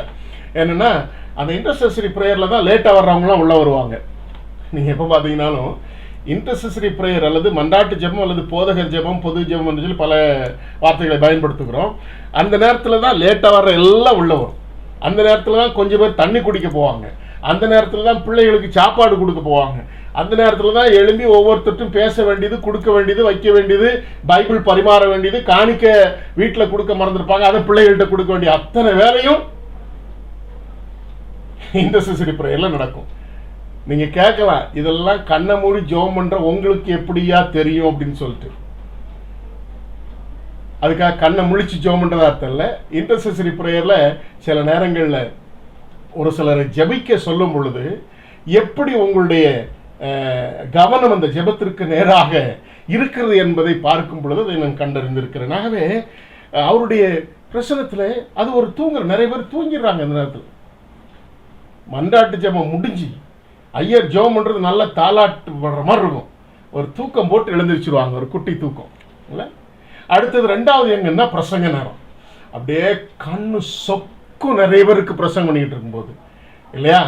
So ஆகவே தான் சில நேரங்களில் வாய்ஸ் மாடுலேஷனை மாற்றி அமைச்சி ஆக்ஷன் பண்ணி கேள்விகளை கேட்டு உங்களுடைய சிந்தனைகளை ஆண்டவருக்கு நேராக கொண்டு வர வேண்டியிருக்கிறது, வசனத்திற்கு நேராக. எப்படி என்றாலும் சரி, ஆண்டுடைய வசனம் கேட்பதற்கு சாமுவேலை போல கர்த்தாவே சொல்லும் அடியன் கேட்கிறேன் என்று சொல்லி தாழ்த்தி ஒப்பு கொடுத்து, Speak, Lord, your servant will listen. With that attitude, the worshipper should listen to the word of God. Then only our mind will be nourished by the word, the truth of God, through that message that has come to you in the worship service. ஆகவே அப்படிப்பட்ட ஒரு மனநிலையோடு கூட தாழ்ந்த ஒரு தன்மையை தாழ்த்தி ஆண்டோடைய வசனத்தை கேட்பதற்கு எந்த இரவிலும், சாமுவேல் உறங்குற நேரத்தில், தூங்க வேண்டிய நேரத்தில் எழுந்து வசனம் கேட்க ரெடியா இருந்தார். ஆனா இன்னைக்கு வசனம் கேட்கிற அத்தனை பேரும் முழிச்சிருக்க வேண்டிய நேரத்தில் தூங்கிட்டே வசனம் கேட்டுக்கிட்டு இருக்கோம். எங்க கேட்க போறோம், தூங்கிடுவோம் இல்லையா. அன்றைக்கு சாமுவேல் தூங்குற வேளையிலே வசனம் கேட்க தன்னை ஆயத்தப்படுத்தி இருந்தான். ஆனால் இன்னைக்கு அநேக விசுவாசிகள் முழிச்சிருக்க வேண்டிய நேரத்தில் வசனத்தை கேட்க வேண்டிய நேரத்தில் தூங்கிட்டு இருக்கிறோம். சாமுவேலை போல ஆண்டுடைய வார்த்தைக்கு எப்பொழுதும் செவி கொடுப்பதற்கு நம்மை தாழ்த்தி ஒப்பு கொடுத்து அலர்ட்டா இருக்க வேண்டியது நம்முடைய கடமையா இருக்கிறது. Those days Samuel was ready with all humbleness to receive the word of God during the night, during the time of sleep. And today's most of the believers they sleep while they are to be awakened during the service, particularly the sermon is served. ஆகவே நம்முடைய வாழ்க்கையில ஆண்டவருடைய வசனத்தை கேட்கிறதுக்கு எப்பொழுதும் நம்மை ஆயத்தப்படுத்தி நம்மை தாழ்த்தி அலர்ட்டாக எச்சரிக்கையோடு வெளிப்போடு கூட இருக்க வேண்டியது நம்முடைய கடமையாக இருக்கிறது. ஏனென்றால் அந்த வசனம் ஆவியாயும் ஜீவனாயும் இருக்கிறது. The word of God is full of spirit and life. Right. இன்றைக்கு நான் உங்களோடு கூட பகிர்ந்தளிக்க வந்த ஒரு அருமையான சத்தியம் என்னவென்றால், நிறைய பிரசங்கிமார் உலகத்தில் உண்டாக்கிட்டாங்க, நிறைய பிரசங்கிமார். Many people have come up to preach the word of God as preachers. I don't know how many of them are really called by the Lord for this ministry. Always I used to tell the young pastors and ministers of God about their calling. Unless you are called by God, you don't come into the ministry. You be confirmed with your calling of God. ஆண்டவருடைய அழைப்பை நீங்கள் நிச்சயமாக உறுதி செய்து கொள்ளுங்கள். இல்லை என்றால் ஊழியத்துக்கு வராதீங்க. இன்னைக்கு நிறைய பேர் பிரசங்கிமாராய் வந்து இன்றைக்கு ஆண்டுடைய சத்தியத்தை போதிப்பதை விட்டுவிட்டு எதையெல்லாமோ சொல்லிவிட்டு தங்களுடைய அறிவை கொடுத்து விட்டு சென்று விடுகிறார்கள். ஆகவே ஜனங்களுக்கு சத்தியம் அல்லது ஆண்டுடைய செய்தி போய் சேராத ஒரு சூழ்நிலை இருக்கிறதை நாம் பார்க்கிறோம். ஆகவே இந்த வசனத்தை கேட்கிற நாம் எப்படி இருக்க வேண்டும் என்று சொல்லி ஒரு 4 காரியங்களை உங்களுக்கு சொல்லிவிட்டு அதில் முதல் ஒரே ஒரு காரியத்தை மாத்திரம் எனக்கு சுருக்கமாக பகிர்ந்தளித்து விட்டு முடிக்க விரும்புகிறேன். முதலாவது, recognize whether the word of God which is preached before you, which is shared before you, is really the word of God. முதலாவது, நமக்கு பிரசங்கிக்கப்படுகிற வசனம் கர்த்தருடைய வசனமா என்பதை நிதானித்து அறிகிற ஒரு அறிவை உடையவர்களாக வசனம் கேட்க வேண்டும். அன்னைக்கு பிசாசானவன் இயேசுவினிடத்தில் வந்தான். எதை எடுத்து வந்தான்? ஆண்டவருடைய வசனத்தை தான் எடுத்துட்டு வந்தான். அதை எடுத்துட்டு வந்து அதில் ஒரு சின்ன மாய்மாலத்தை கொடுத்து, இல்லை, when Satan tempted the Lord when he was in the world, he came with the word of God only, but with a little bit of wrong interpretation. The interpretation which is made by Satan often is not at all understood by believers. But the Lord was very much alert because the word was with him. அவரோடு கூட வசனம் இருந்ததுனால அந்த வசனத்தை அவன் தவறாய் கொண்டு வந்திருக்கிறான் என்பதை ஆண்டவர் கண்டறிந்து அவனை ஜெயித்த ஒரு அருமையான உண்மையை நாம் அறிந்திருக்கிறோம். ஆகவே வசனம் கர்த்தருடையது என்பதை சரியாய் நிதானித்து அறியக்கூடிய ஒரு அறிவை பெற்றுக்கொள்ள வேண்டும். அன்னைக்கு சாமுவேலுக்கு அந்த குழப்பம் இருந்தது. வசனம் ஏலியினுடையதா சத்தம் அப்படிங்கிறத என்ன செய்தான்? ஏலியுடையது என்று சொல்லி அவன் வந்து தேடின பொழுது அது ஏலியுடையது அல்ல, கர்த்தருடையது என்பதை புரிந்து கொண்டான். இன்னைக்கு அநேக ஊழியர்கள் கூட அன்னைக்கு ஏலி அது சரியான ஊழியத்தை செய்தார் சாமுவேலுக்கு, அது கர்த்தருடைய சத்தம், அவருக்கு நீ பதில் சொல்லுன்னு சொல்லி சொன்னார். இன்னைக்கு நிறைய ஊழியர்கள் அதை சொல்லுவதில்லை. மத்திய 5ஆம் அதிகாரம் 37ஆம் வசனத்தில் 15ஆம் அதிகாரம் 37ஆம் வசனத்தின் அடிப்படையில் என்ன நினைக்கிறார்கள்? 9ஆம் வசனத்தின் அடிப்படையில் தங்களுடைய சொந்த கற்பனைகளை என்ன செய்கிறார்கள்? அவர்கள் ஊழியர்கள் போதிக்க ஆரம்பித்து விடுகிறார்கள். According to Matthew chapter 15 verse 9, often today's preachers, they preach their own imagination, their own word, as if the word of God. அவருடைய சொந்த கற்பனைகளை ஆண்டவருடைய வார்த்தைகளாய் பிரசங்கிக்கிற நிறைய ஊழியர்கள் இருந்து கொண்டிருக்கிறார்கள். அப்படிப்பட்ட காலத்தில் வாழ்ந்து கொண்டிருக்கிறோம். That is why I'm humbly requesting you people to recognize the word of God as word of God, as Lord did when he was tempted. ஆண்டவர் சோதிக்கப்பட்ட பொழுது அந்த வசனம் கர்த்தருடையது என்பதை சரியாய் தெளிவாய் சாத்தானுக்கே சொல்லிக் கொடுக்கிற அளவுக்கு ஆண்டவர் அலர்ட்டா சரியாய் அந்த வசனத்தை அடையாளம் கண்டு கொண்டவராய் இருந்ததை நீங்கள் அறிந்திருக்கிறீர்கள். அடுத்தது, second one is you be ready to render your ears to listen to the word of God carefully. நம்முடைய செவிகளை சாய்த்து நம்முடைய கவனங்களை எல்லாத்தையும் தூர வச்சுட்டு நம்முடைய உலக கவலைகள் எல்லாவற்றையும் தூர வைத்து விட்டு ஆண்டவருடைய வசனம் கேட்பதற்கு நம்முடைய செவிகளை திறக்க வேண்டும். We should render or open up our ears to listen to the word of God, forgetting all the responsibility we have left behind in the world. அடுத்ததாக வசனத்தை கிரகிக்கிறவர்களாக ஏற்றுக்கொள்ளுவர்களாக இருக்க வேண்டும். We should be the receivers of God, word of God.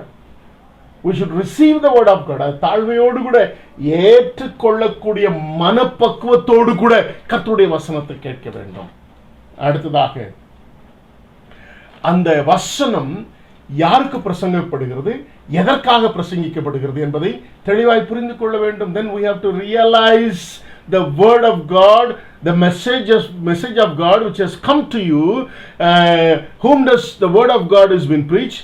Why does the word of God is been preached? And you have to realize within yourself how the word of God should be received by you. To realization of the word of God, the message of God that has come to you. Another one is you should always relate to the message that have listened. எப்பொழுதுமே ஆண்டவர் உங்களுக்கு கொடுக்கக்கூடிய அந்த செய்தியை உங்களுடைய வாழ்க்கையோடு கூட அப்பியாசப்படுத்துவதற்கு நம்மை ஒப்புக் கொடுக்கிறவர்களாக இருக்க வேண்டும். 4 காரியங்களை சிந்தித்தோம். 5 காரியங்களை சரியாய் ஆண்டவருடைய வசனத்தை புரிந்து அதை கர்த்தருடைய வசனத்தை கர்த்தருடைய வசனமாய் புரிந்து கொள்ளக்கூடிய, அடையாளம் கண்டு கொள்ளக்கூடிய ஒரு அர்ப்பணிப்போடு இருக்க வேண்டும். Recognizing the word of God, or word of truth, or truth of God, and render our ears to listen to God's words or message. அவருடைய செய்தியை கேட்பதற்கு செவி சாய்க்கிறவர்களாக இருக்க வேண்டும். And receive the word of God into yourself. உங்களுக்குள்ளாக அந்த வசனத்தை அங்கே கிரகிக்கிறவர்களாக இருக்க வேண்டும். அடுத்தாக realize your life on the basis of the message that is given to you. அடுத்ததாக அந்த வசனத்தை உணர்ந்து நமக்குள்ளாக அது உணர்ந்து அந்த வசனம் எனக்குரியது என்பதை புரிந்து கொள்ளக்கூடிய ஒரு அனுபவத்தோடு கூட வசனத்தை கேட்க வேண்டும். கடைசியாக நம்முடைய வாழ்வில் அதை அபியாசப்படுத்த வேண்டும். The last one is we should relate the message that is given to you to your life. ஆக இந்த அருமையான சொல்லப்படுகிற கர்த்தருடைய வசனங்களை இவ்விதமான அனுபவத்தோடு நாம் ஏற்றுக்கொள்வதற்கு நாம் ஆயத்தத்தோடு கூட ஆராதனையிலே அமரும் பொழுது அந்த வசனங்கள் நம்முடைய ஆவியாயும் நமக்குள்ளாக அதை ஜீவனை கொடுக்கிறதாயும் இருந்து அந்த ஜீவனை கொடுக்கிற அந்த கர்த்தருடைய வசனங்கள் நம்முடைய மனதை வளமுள்ளதாக்கக்கூடியதாயிருக்கிறது, உரமூட்டக்கூடியதாயிருக்கிறது. And the word which will be received on the basis of these things will nourish your mind once you receive the word of God as it should be received, and as it should be listened, and as it should be accepted by you. அப்படிப்பட்ட ஒரு அருமையான தாகத்தோடு ஆண்டுடைய வசனங்களுக்கு நம்ம ஒப்பு கொடுக்க வேண்டும்.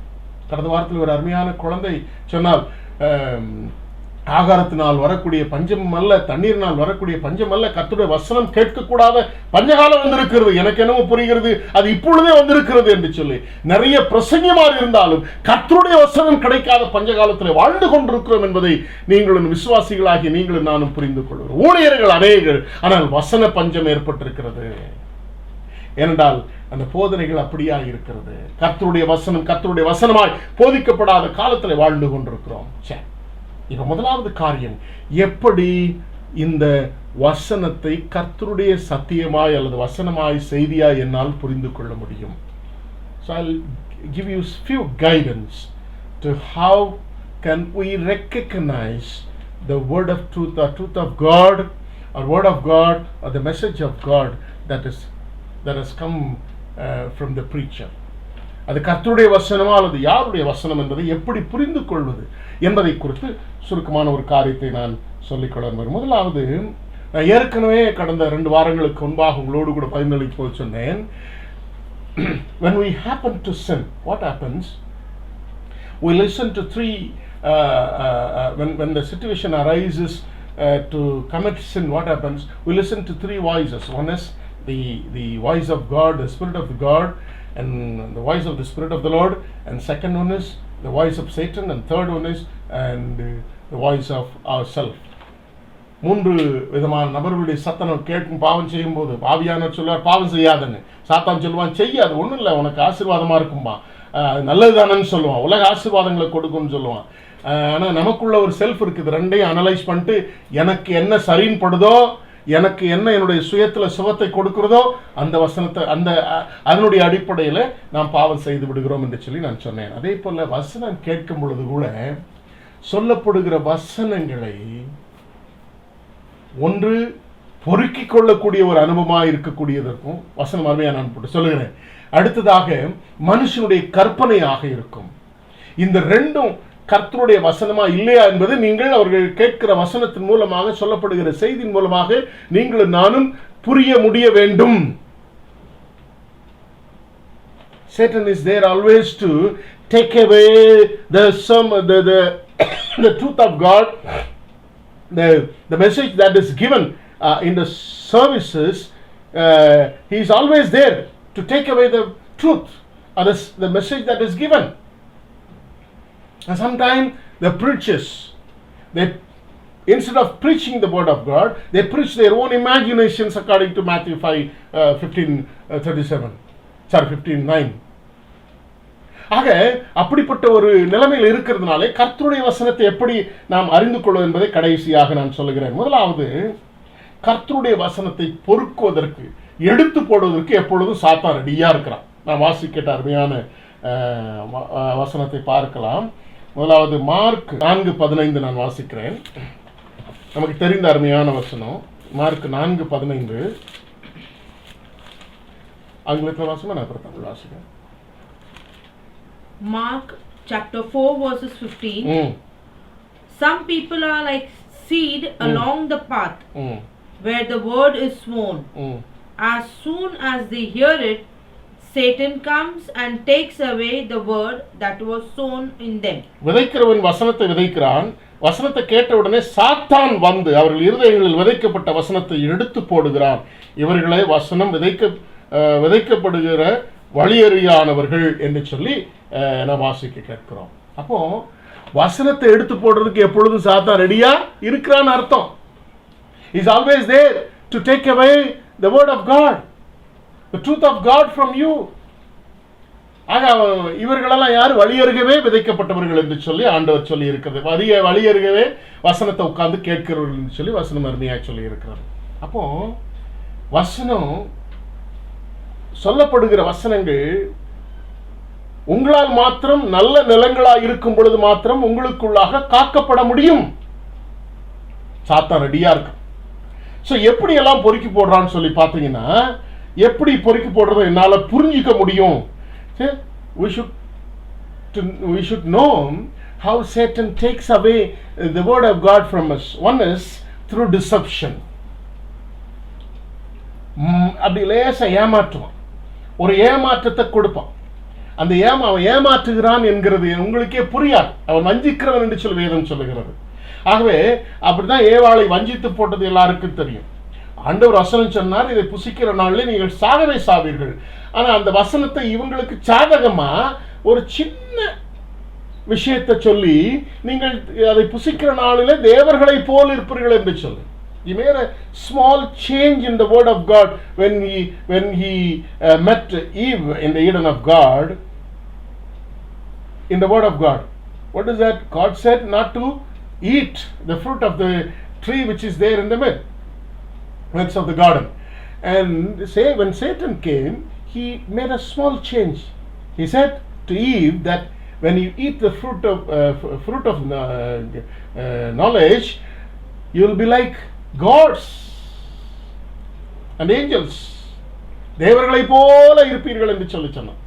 A small change. Often it is not recognized by the listeners. A word of God. அது சரியா புரிஞ்சிக்க முடியல. இது கர்த்தருடைய வசனமா எப்படி இருக்க முடியும் ஒரு சின்ன மாற்றத்தோடு கூட? இந்த வார்த்தையில ஒரு எழுத்தையும் ஒருவனால மாற்ற முடியாது. ஆக ஏமாற்றுவதன் மூலமாக நம்முடைய வசனங்களை நம்முடைய இருதயத்திலிருந்து பிசாசன் எடுத்து போடுகிறான். ஒரு சின்ன ஏமாற்றம், ஏமாற்றி விடும். ஒரு வஞ்சனை, ஒரு சின்ன மாற்றத்தை அந்த வசனத்தில் கொண்டு வருவான். மனுஷனுடைய கற்பனைகள் மூலமா கொண்டு வருவான். நம்முடைய ஆசாபாசங்களின் அடிப்படையில் கொண்டு வருவான். எதையாவது ஒண்ணு வச்சு நமக்கு விருப்பமான வழியில உங்களுக்குள்ளாக விதைக்கப்பட்டிருக்கிற வசனத்தை என்ன செய்வான்? எடுத்து போடுவான். சில நேரங்களில் இப்படி கடந்த வாரத்தில் சிந்தியது போல, இந்த வசனம் எனக்கு சொல்லப்படல சொல்லுவான். அழகா இதயத்துல சொல்லுவான், இது உனக்கு இல்ல. உன் கூட சண்டை போட்டானே அவனுக்கு, இது உனக்கு இல்ல. இது ஐயருக்கு, இது உனக்கு இல்ல. இது பக்கத்து வீட்டுக்காரனுக்கு, இது உனக்கு இல்ல. இது கமிட்டியில் உள்ளவங்களுக்கு, இது உனக்கு இல்ல. இது பெண்களுக்கு, இது உனக்கு அல்ல. இது சிறுவர்களுக்கு, இது உனக்கு அல்ல. இது வாலிபர்களுக்கு. அப்படி அல்ல. சாத்தான் அப்படிதான் வசனத்தை பொறுக்கி போடுகிறவனா இருக்கிறான். பொறுக்கி போட்ட வசனத்திலிருந்து அந்த வசனம் உங்களை காக்கும். அது ஜீவன் உள்ளதாக இருக்கிறது, உங்களுக்கு ஜீவனை கொடுக்கும் என்பதை புரிந்து கொண்ட அருமையானவன் நம்மை வஞ்சித்து வசனத்தை எடுத்து வெளியே போட்டு விட்டான் என்றால் நமக்கு அழிவு என்பதை மறந்துவிடார்கள். இந்த உலகத்துல அழிவு, நித்திய அழிவு நமக்கு கிடைக்கும். உலக மரணம், அதே போல நித்திய மரணம். Once Satan removes the word of God from us, it leads us into destruction, both in the world as well as after our life, and that will lead into the death of life after death. ஆக ஒரு நித்தியமான eternal death, it will lead into eternal death. ஒரு நித்தியமான மரணத்திற்கு நேராக. ஆகவே அதுக்காகவே பிசாசன் எப்பொழுதும் காத்திருக்கிறான். வசனங்கள் கேட்கப்படும் பொழுதெல்லாம் விசுவாசிகள் உள்ளத்திலே வந்து வசனங்களை வஞ்சித்து, அவர்களை வஞ்சித்து அந்த வசனங்களை எடுத்து போட்டு விடுகிறான். He will deceive the believers as they are listening to the word of God, or the word of truth, or the message of God. He will come and deceive the believers and take away the word of God. சரி, ரெண்டாவதாக இந்த ஊழியக்காரங்களாகிய மனுஷர்கள் அல்லது preachers, அது voice of men. The second one is voice of men. The voice of Satan will always be deceptive. The voice of men always will be their own imagination. அவர்களுடைய சொந்த கருத்துக்களாக இருக்கும், சொந்த கற்பனைகளாக இருக்கும். இன்னைக்கு அநேக பிரசங்கிமார் தங்களுடைய சொந்த கற்பனைகளை தான் என்ன செய்கிறார்கள்? போதிக்கிறவர்களாக இருக்கிறார்கள்.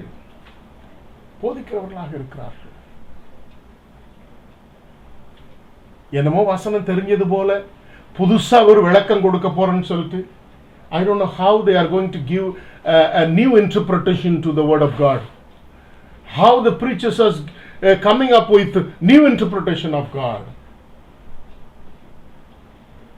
Interpretation, you be ready to interpret how it is, as it is. அது என்ன புதிய விளக்கம்? எனக்கும் புரியல. I don't know a new interpretation. How come there will be a new interpretation? Who are you to change the word of God? எவ்வளவு நாள் விளக்கம் கொடுத்தவங்களை தப்பா விளக்கம் கொடுத்திருக்கிறாங்க. அப்படி விளக்கம் கொடுத்திருந்தான சபைகள் வளர்ந்திருக்கிறாது, சுவிசேஷம் பரவி இருக்காது. ஆகவே I don't know, I'm not able to understand what is new interpretation. புதிய விளக்கம், என்ன புதிய விளக்கம் தெரியல. அது புதிய விளக்கம் அல்ல, மனுஷனுடைய கற்பனையின் விளக்கம். They imagine, தங்களுடைய சொந்த கற்பனையை, அதை தொடாத, இதை செய்யாத, இப்படி செய்யாத, அப்படி செய்யாத, அதை ருசி பார்க்காத, காதுல போடாத, கழுத்துல போடாத, இல்லையா,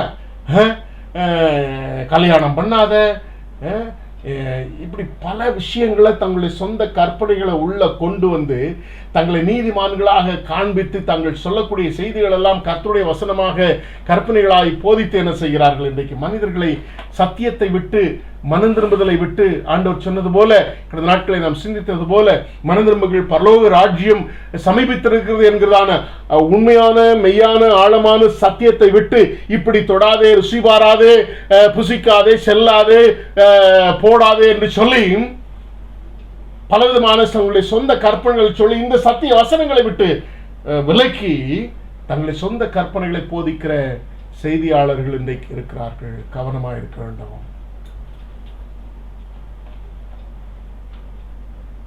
Whereas most of the preachers, they come up with their own imagination, they put their imagination on the word of God and start teaching, don't touch, don't eat, don't go there, don't do that, and do this. They bring all their own imagination as if they have come directly from the Lord. இன்னைக்கு நிறைய பிரசங்கமா எழுந்திருக்கிறாங்க. கர்த்தர் சொன்னார், கர்த்தர் ராத்திரில சொன்னார், பகல்ல சொன்னார், தூங்கும் போது சொன்னார், எழுந்திருக்கும் போது சொன்னார்னு சொல்லிட்டு கர்த்தர் சொன்னார் சொல்லிட்டு நிறைய விஷயங்களை தங்களுடைய சொந்த கருத்துக்களை சொல்றாங்க. எங்க சொன்னார்? என்னெல்லாம் சொல்லணுமோ அத்தனை இந்த 66 புத்தகத்துல சொல்லி முடிச்சுட்டாரு. இதுல இருந்துதானே கர்த்தருடைய வசனம் புறப்பட்டு இன்றைக்கு திருச்சபைக்கு வருகிறது. இதற்கு அப்பாற்பட்டு கர்த்தர் என்ன சொல்ல போகிறார்? என்ன நடந்தது, என்ன நடந்து கொண்டிருக்கிறது, என்ன நடக்க வேண்டும், எப்படி வாழ்ந்தார்கள், எப்படி வாழ வேண்டும், எப்படி வாழப் போகிறீர்கள், எல்லா செய்தியையும் உங்களுடைய என்னுடைய கரத்தில் இருக்கிற இந்த அருமையான வேத புத்தகத்துல ஏற்கனவே சொன்னவைகள் தான். அப்படின்னா கர்த்தருடைய வசனம் இங்கிருந்து புறப்பட வேண்டும், மனிதனுடைய இங்கிருந்து அல்ல. Already the message of God, truth of God is given. How we should be in the people were in the past, how we should be and how we will be. What they were doing and what we have to do and what we will be doing. Whatever the message that is to be given for the salvation of human being, that is already given. Through this word of God, the word of God should come out from the mouth of every preacher, not from their own imagination. அதை கண்டுபிடிக்க தெரிந்த விசுவாசிகள் மாத்திரம் சத்தியத்தினாலே தங்களுடைய சிந்தனையை ஆராதனையிலே வளமுள்ளதாக்கி அந்த ஆராதனையை உயிருள்ளதாகவும் அர்த்தமுள்ளதாகவும் காத்துக்கொள்ள முடியும். அவரை உண்மையோடு கூட ஆராதிக்க முடியும் என்பதை புரிந்து கொள்ளுங்கள்.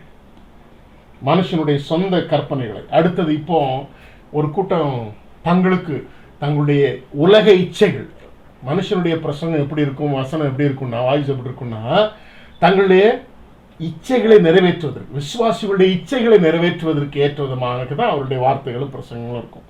நீங்கள் பார்த்தீங்கன்னா அருமையாக நீங்கள் வீடுகளில் வாசித்து பாருங்கள். உலக இச்சைகளை ஏற்படுத்தக்கூடிய வார்த்தைகளை, நவமான வார்த்தைகளை பேசி இது ஆண்டோடைய செய்தி என்று சொல்லக்கூடிய காலகட்டத்தில் வாழ்ந்து கொண்டிருக்கிறோம். The word of the voice of men always will give us the lust of the world. The lust of the world. இன்னைக்கு அதனால தான் இன்னைக்கு நிறைய ஆசீர்வாத பிரீச்சர்கள் உருவாகியிருக்கிறார்கள்.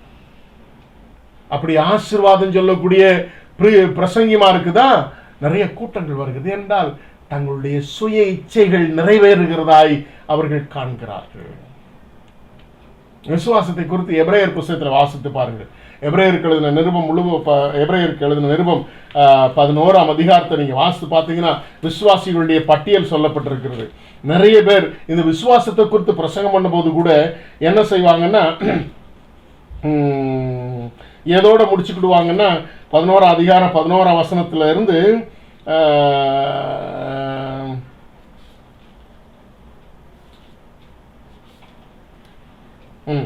32 வசனத்தோட முடிச்சுக்கிடுவாங்க. அதுக்கப்புறம் உள்ள வசனங்களை நிறைய பேர் இன்றைக்கு போதிக்கிறதே இல்லை.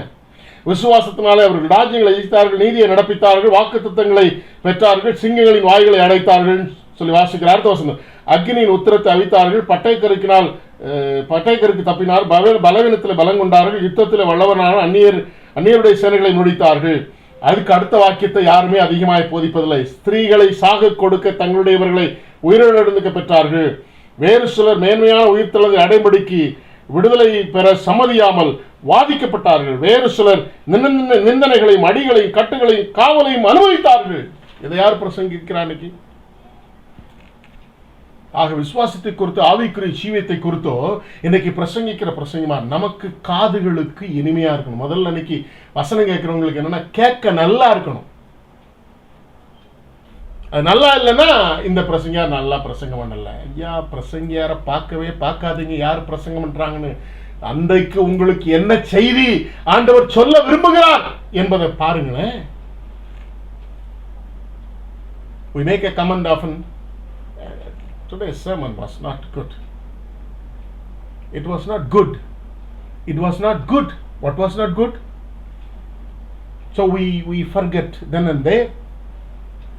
Even the message that has come to you, we forget because you did not like the preaching. Sometimes we don't like the preacher also. So we leave away the message that is given to you. We need to listen. We love to listen, which gives pleasure to my ears and pleasure to my heart. காதுக்கு இனிமையா இருக்கணும், இருதயத்தை சந்தோஷிப்பிக்கிறதா இருக்கணும். அப்படிதான் வசனம் கேட்க முற்படுறோம்.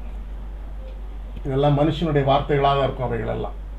அடுத்ததாக மனுஷனுடைய வார்த்தைகள் எப்படி இருக்குன்னு நான் சொல்றேன். அடுத்தது, இன்னைக்கு நிறைய ஊழியக்காரங்க சபிக்கிறாங்க. நிறைய விசுவாசிகள் பிரசங்கம் பண்ண கொடுத்தா ஆட்களை வந்து சபிக்கிறாங்க. யார் உங்களுக்கு சாபம் கொடுக்கறதுக்கு அதிகாரம் கொடுத்தாருன்னே தெரியல. இல்லை, பழைய ஏற்பாட்டில் அருமையாக நமக்கு தெரியும். பிழையாம காசு கொடுத்து பாலாக்கு வந்து இந்த ஜனத்தை சபின்னு சொல்றான். ஆண்டவர் சொன்னார், இஸ்ரவேலை ஆசீர்வதிப்பதே எனக்கு பிரியம் சொன்னார். இந்த சாபம் கொடுக்கிற பிரசங்கமாரெல்லாம் நிறைய பேர் இருக்கிறாங்க. தங்களுடைய சொந்த விருப்பு வெறுப்புகளை வெளிப்படுத்துவதற்காக சபிக்கிற பிரசங்கமார். சாபமுள்ள செய்தி எங்கேயாவது உண்டாங்க? சபிக்கிறதுக்கு ஆண்டவர் நமக்காக சாபமானார்னு சொல்லி வசனம் சொல்லுகிறது. And he has become a curse for our sake. Where is the curse on us? Who gave the permission to the preacher to curse people during their sermon? சிலர் சபிக்கிறதையும் நான் கேட்டிருக்கிறேன் வசனத்துல. யார் கொடுத்தான்னு தெரியல அந்த அதிகாரத்தை. ரைட். அடுத்ததாக மனுஷரை பிரியப்படுத்துற மாதிரி பிரசங்கம் வேணும். இன்னைக்கு நிறைய இதுல எங்களுக்கு தான் பிரச்சனை, போதகமாருக்கு தான் பெரிய பிரச்சனை. சத்தியத்தை நிறைய போதர்கள் சத்தியத்தின்படி சொல்வதில்லை. ஒரு 5 வருஷமோ 4 வருஷமோ அந்த சபையோடு கூட இருக்கணுமே, அதனால வேற வழி இல்லை, அந்த மக்களுக்கு ஏற்ற மாதிரி பேசிட்டு போயிடுவோம் ஐயா, இல்லை அந்த மக்களுக்கு ஏற்ற மாதிரி பேசிட்டு போயிடுவோம். அந்த மக்களுக்கு ஏற்ற மாதிரி உள்ள வசனங்கள், அந்த மக்களுக்கு ஏற்ற மாதிரி உள்ள சத்தியங்கள், அந்த மக்கள் விரும்புகிற மாதிரி. யா ஆண்டவர் என்ன சொன்னாரோ அதை சொல்லுங்க. மனுஷரை பிரியப்படுத்துகிற வசனங்கள் பிரசங்கியாருடைய வாயிலிருந்து எப்படி வருகிறது?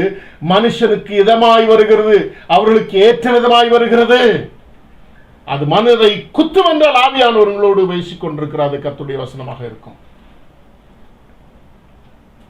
ஆகவே இன்றைக்கு மனுஷரை பிரியப்படுத்துகிற தங்களுடைய செய்திகளை கேட்கிறவர்களை பிரியப்படுத்துகிற வசனங்களை கேட்டுக்கொண்டிருக்கிறோம், பிரசங்கிமாரை கேட்டுக்கொண்டிருக்கிறோம்.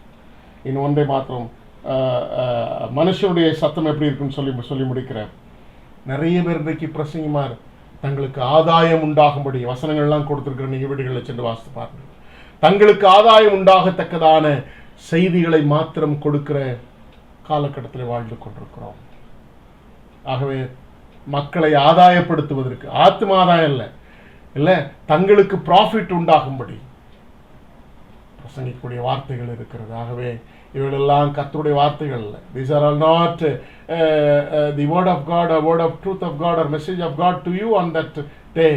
These are all the imagination that has come from the mind of every preacher. The word of God should come from the Bible. சரி, அது எப்படி வருகிறது என்கிற மாத்திரம் வேகமா ஒரு 5 நிமிஷத்துல சொல்லி முடிச்சிடும். கவனிங்க.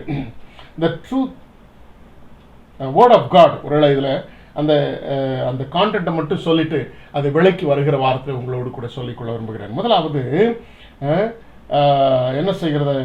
ஆண்டோடைய சத்தம் வரும் பொழுது, ஆண்டோடைய வார்த்தைகள் எப்பொழுதுமே எப்படி ஆண்டோடைய செய்தியை கொடுக்கிறார்னா, அவர் தகப்பன் ஸ்தானத்திலிருந்து கொடுக்கிறார். When you listen to the voice of Satan, he will be like a stranger. When you listen to the voice of man while preaching, they will be just preachers. But when the word of God comes to you, he keeps in the relationship of father. ஒரு தகப்பனார போல இருந்து கர்த்தருடைய வசனங்கள் வெளிப்படும். கர்த்தர் எப்பொழுது பேசும் பொழுது தன்னை தகப்பன் ஸ்தானத்தில் வைத்து பேசக்கூடியவராக இருக்கிறார் என்பதை நீங்கள் புரிந்து கொள்ள வேண்டும். உள்ளதை உள்ளதென்று சொல்லக்கூடிய அருமையான வசனம், அது ஒரு நாளும் தீமையா இருக்காது. நான் வாசிக்கிட்ட வசனத்தின் அடிப்படையில் மத்தேயு 5:37 இல்லையா? உள்ளதை உள்ளதென்று சொல்லக்கூடியது கர்த்தருடைய வசனமாக இருக்கும். நீ பாவினா பாவின்னு சொல்லும், நீ பரிசுத்தன்னா பரிசுத்தன்னு சொல்லும், நீ கெட்டதை செஞ்சிருக்கிற அக்கிரமம் செஞ்சிருக்கிற அக்கிரமம் செய்தா என்று சொல்லும், நீ நல்லதை செய்தாண்டா நீ நல்லதை செய்திருக்கிறாய் என்று சொல்லும். உன்னை ஆண்டவர் ஊழியத்திற்கு அழைத்திருக்கிறாண்டா அந்த அழைப்பு உன்னிடத்தில் வரும், அழைக்கவில்லை என்றால் உன்னை அழைக்கவில்லை என்பதாக அர்த்தம். ஆக உள்ளதை உள்ளதென்று சொல்லக்கூடிய அருமையான சத்திய வசனம். இப்படிதான் இருக்க வேண்டும் என்று சொல்லி கர்த்தர் விரும்பினார் என்றால் அப்படிதான் சொல்லப்படும் உங்களுக்கு. கர்த்தருடைய வசனம் அப்படிதான். நீ இப்படி சரியில்லை வாழ்வது என்று சொன்னால் சரியில்லை தான். இது உலகம், இது ஆவிக்குரிய ஜீவியம், இது உலக ஜீவியம் என்று சொல்லி தெளிவாய் நம்மை பாவியாய் நம்முடைய அதாவது நம்ம உள்ளத்தில் இருக்கக்கூடிய பாவத்தை பாவமாய் சொல்லக்கூடிய ஒரே ஒரு நபர் நீங்களும் நானும் வணங்கி கொண்டிருக்கிற தெய்வம் மாத்திரம். என்றைக்கு ஒரு செய்தியிலே நானும் நீங்களும் செய்த பாவத்தை கண்டித்து உணர்த்துகிற ஒரு வார்த்தைகளாய் வருகிறதோ அதை அப்படியே கிரகித்து நான் பாவி என்று சொல்லி ஒத்துக்கொள்ளக்கூடிய அருமையான அனுபவத்தில் நீங்களும் நானும் வர வேண்டும். அதை ரிவோல்ட் பண்ணக்கூடாது. When the word of God says you have committed sin, you accept it. You accept it as it is. Yes, I am a sinner. Humbly, you be ready to humble before the Lord and confess it to the Lord and repent. We should not revolt against the preacher or preaching or the message that is given to you. You may not oppose directly, but in your heart you may hate it. கர்த்தருடைய வசனம் உள்ளதை உள்ளதென்று சொல்லக்கூடிய வசனமாக இருக்கும். 4 காரியங்களை மாத்திரம் சொல்லிட்டு அதனுடைய விளக்கங்களை வருகிற வார்த்தையில் சொல்லியிருக்கிறேன். முதலாவது, இட் கண்டம்ஸ் வித் ரெமெடி.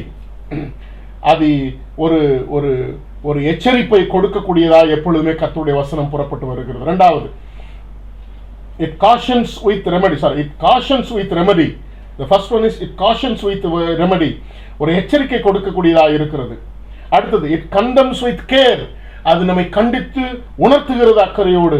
மூன்றாவதாக, it calls, the word of God calls with love. அன்போடு கூட நம்மை அழைக்கிற அல்லது நம்மை அர்ப்பணிப்பதற்கு அழைக்கிற வசனமாக இருக்கிறது. It commands, the commandment with hope. It commands with hope. என்ன செய்கிறது? நமக்கு ஒரு அன்பான, அதாவது நல்ல ஒரு எதிர்காலத்தை கொடுத்து நம்ம என்ன செய்கிறது? நமக்கு கற்பனைகளை கொடுக்கிறதா இருக்கிறது, அது நம்மை வழிநடத்துகிறதா இருக்கிறது. The word of God is commandment with hope. அடுத்ததாக, the word of God, when it comes to you, it makes covenant with promises. It makes covenant with promises. This is how we will be able to understand, we can understand or recognize the word of God which has come from the preacher. Right? 4 காரியங்களை சொன்னேன். 4 things I said which I will be explaining to you, or we can meditate deeply next week. With that we can recognize whether the preaching that is preached, whether the message that is given to you and the worships are that have come from the Lord and very word of God or truth of God. Right? One is the word of God always cautions with remedy. The word of God condemns us with care. The word of God calls us with our love. The word of God is a commandment with hope, and the word of God makes covenant with promises. ஆக 4 காரியங்களை சொன்னேன், 5 காரியங்களை சொன்னேன். ஒன்று, அது எச்சரிப்பின் சத்தத்தை கொடுத்து நமக்கு அது ஒரு ஒரு ரெமடியை உண்டாக்குகிறதா இருக்கிறது. அது நம்மை கண்டித்து அக்கறையோடு கூட நம்மை கண்டித்து உணர்த்துகிறதா இருக்கிறது. அடுத்ததாக, அது அன்போடு கூட நம்மை ஒப்பு கொடுப்பதற்கு அழைக்கிற கர்த்தருடைய வசனமாக இருக்கிறது. அடுத்தது, அது நமக்கு நாம் செய்ய வேண்டிய காரியங்களை ஒரு நம்பிக்கை கொடுக்கக்கூடிய கற்பனைகளாய் நமக்கு இருக்கிறதா இருக்கிறது. 5ஆவதாக, அந்த கர்த்தருடைய வசனமானது எப்பொழுதும் நமக்கு உடன்படிக்கை ஏற்படுத்தி நமக்கு வாக்குத்தத்தங்களை கொடுக்கிறதா இருக்கிறது. இவைகளின் மூலமாக இது கர்த்தருடைய வசனமா இல்லையா என்பதை நீங்களும் நானும் புரிந்து கொள்ள முடியும். வருகிற வாரத்தில் மற்ற காரியங்களை நாம் சிந்திக்கலாம். ஆகவே கர்த்தருடைய வசனத்தை சரியாய் அடையாளம் கொண்டு அதை கிரகித்து நம்முடைய சிந்தனைகளை, நம்முடைய மனதை வளமாக்கிக் கொள்வோம். நம்முடைய வளமாக்கிக் கொள்ளும் பொழுது நிச்சயமாக நமக்குள்ளாக ஒரு ஒற்றுமை உண்டாகும். அந்த ஒற்றுமையின் மூலமாக ஆண்டவரை ஆராதிக்கும் பொழுது அந்த ஆராதனை அர்த்தமுள்ளதாகவும் அந்த ஆராதனை உயிர்வுள்ளதாக இருக்கும். Let us recognize the word of God that is preached to you in the worship services rightly and receive it as it should be received into your heart and kept in your mind to nourish your mind.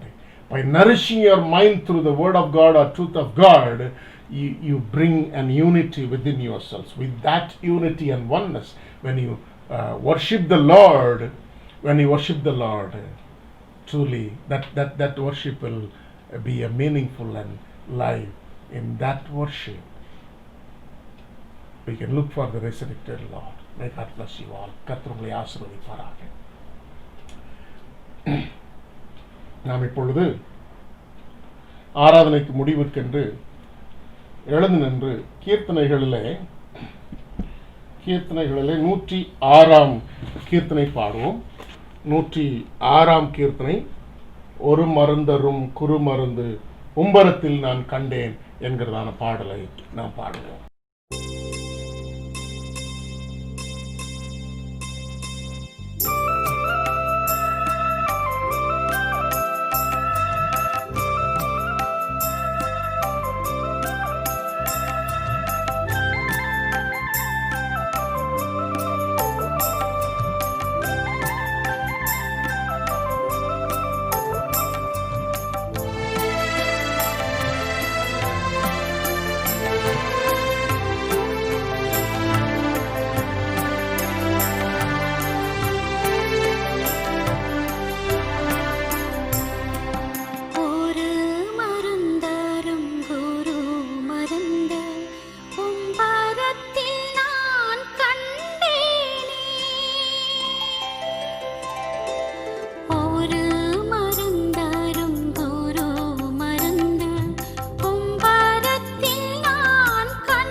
செத்தோருயிர்த்தே எழுந்த மருந்து ஜீவன் தவறாதாருளும்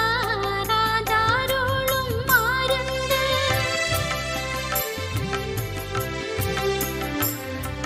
செத்தோருயிர்த்தே எழுந்த மருந்து ஜீவன் தவறாதாருளும்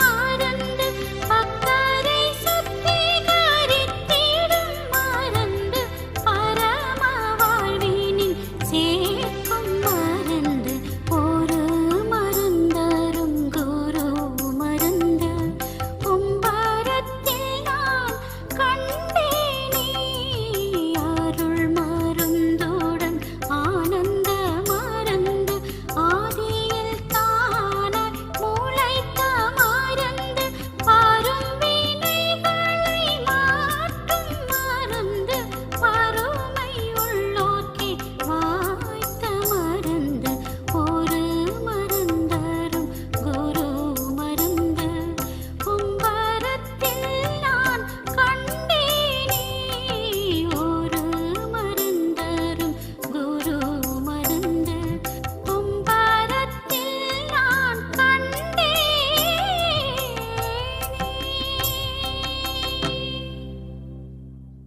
ஜெபம் செய்வோம்.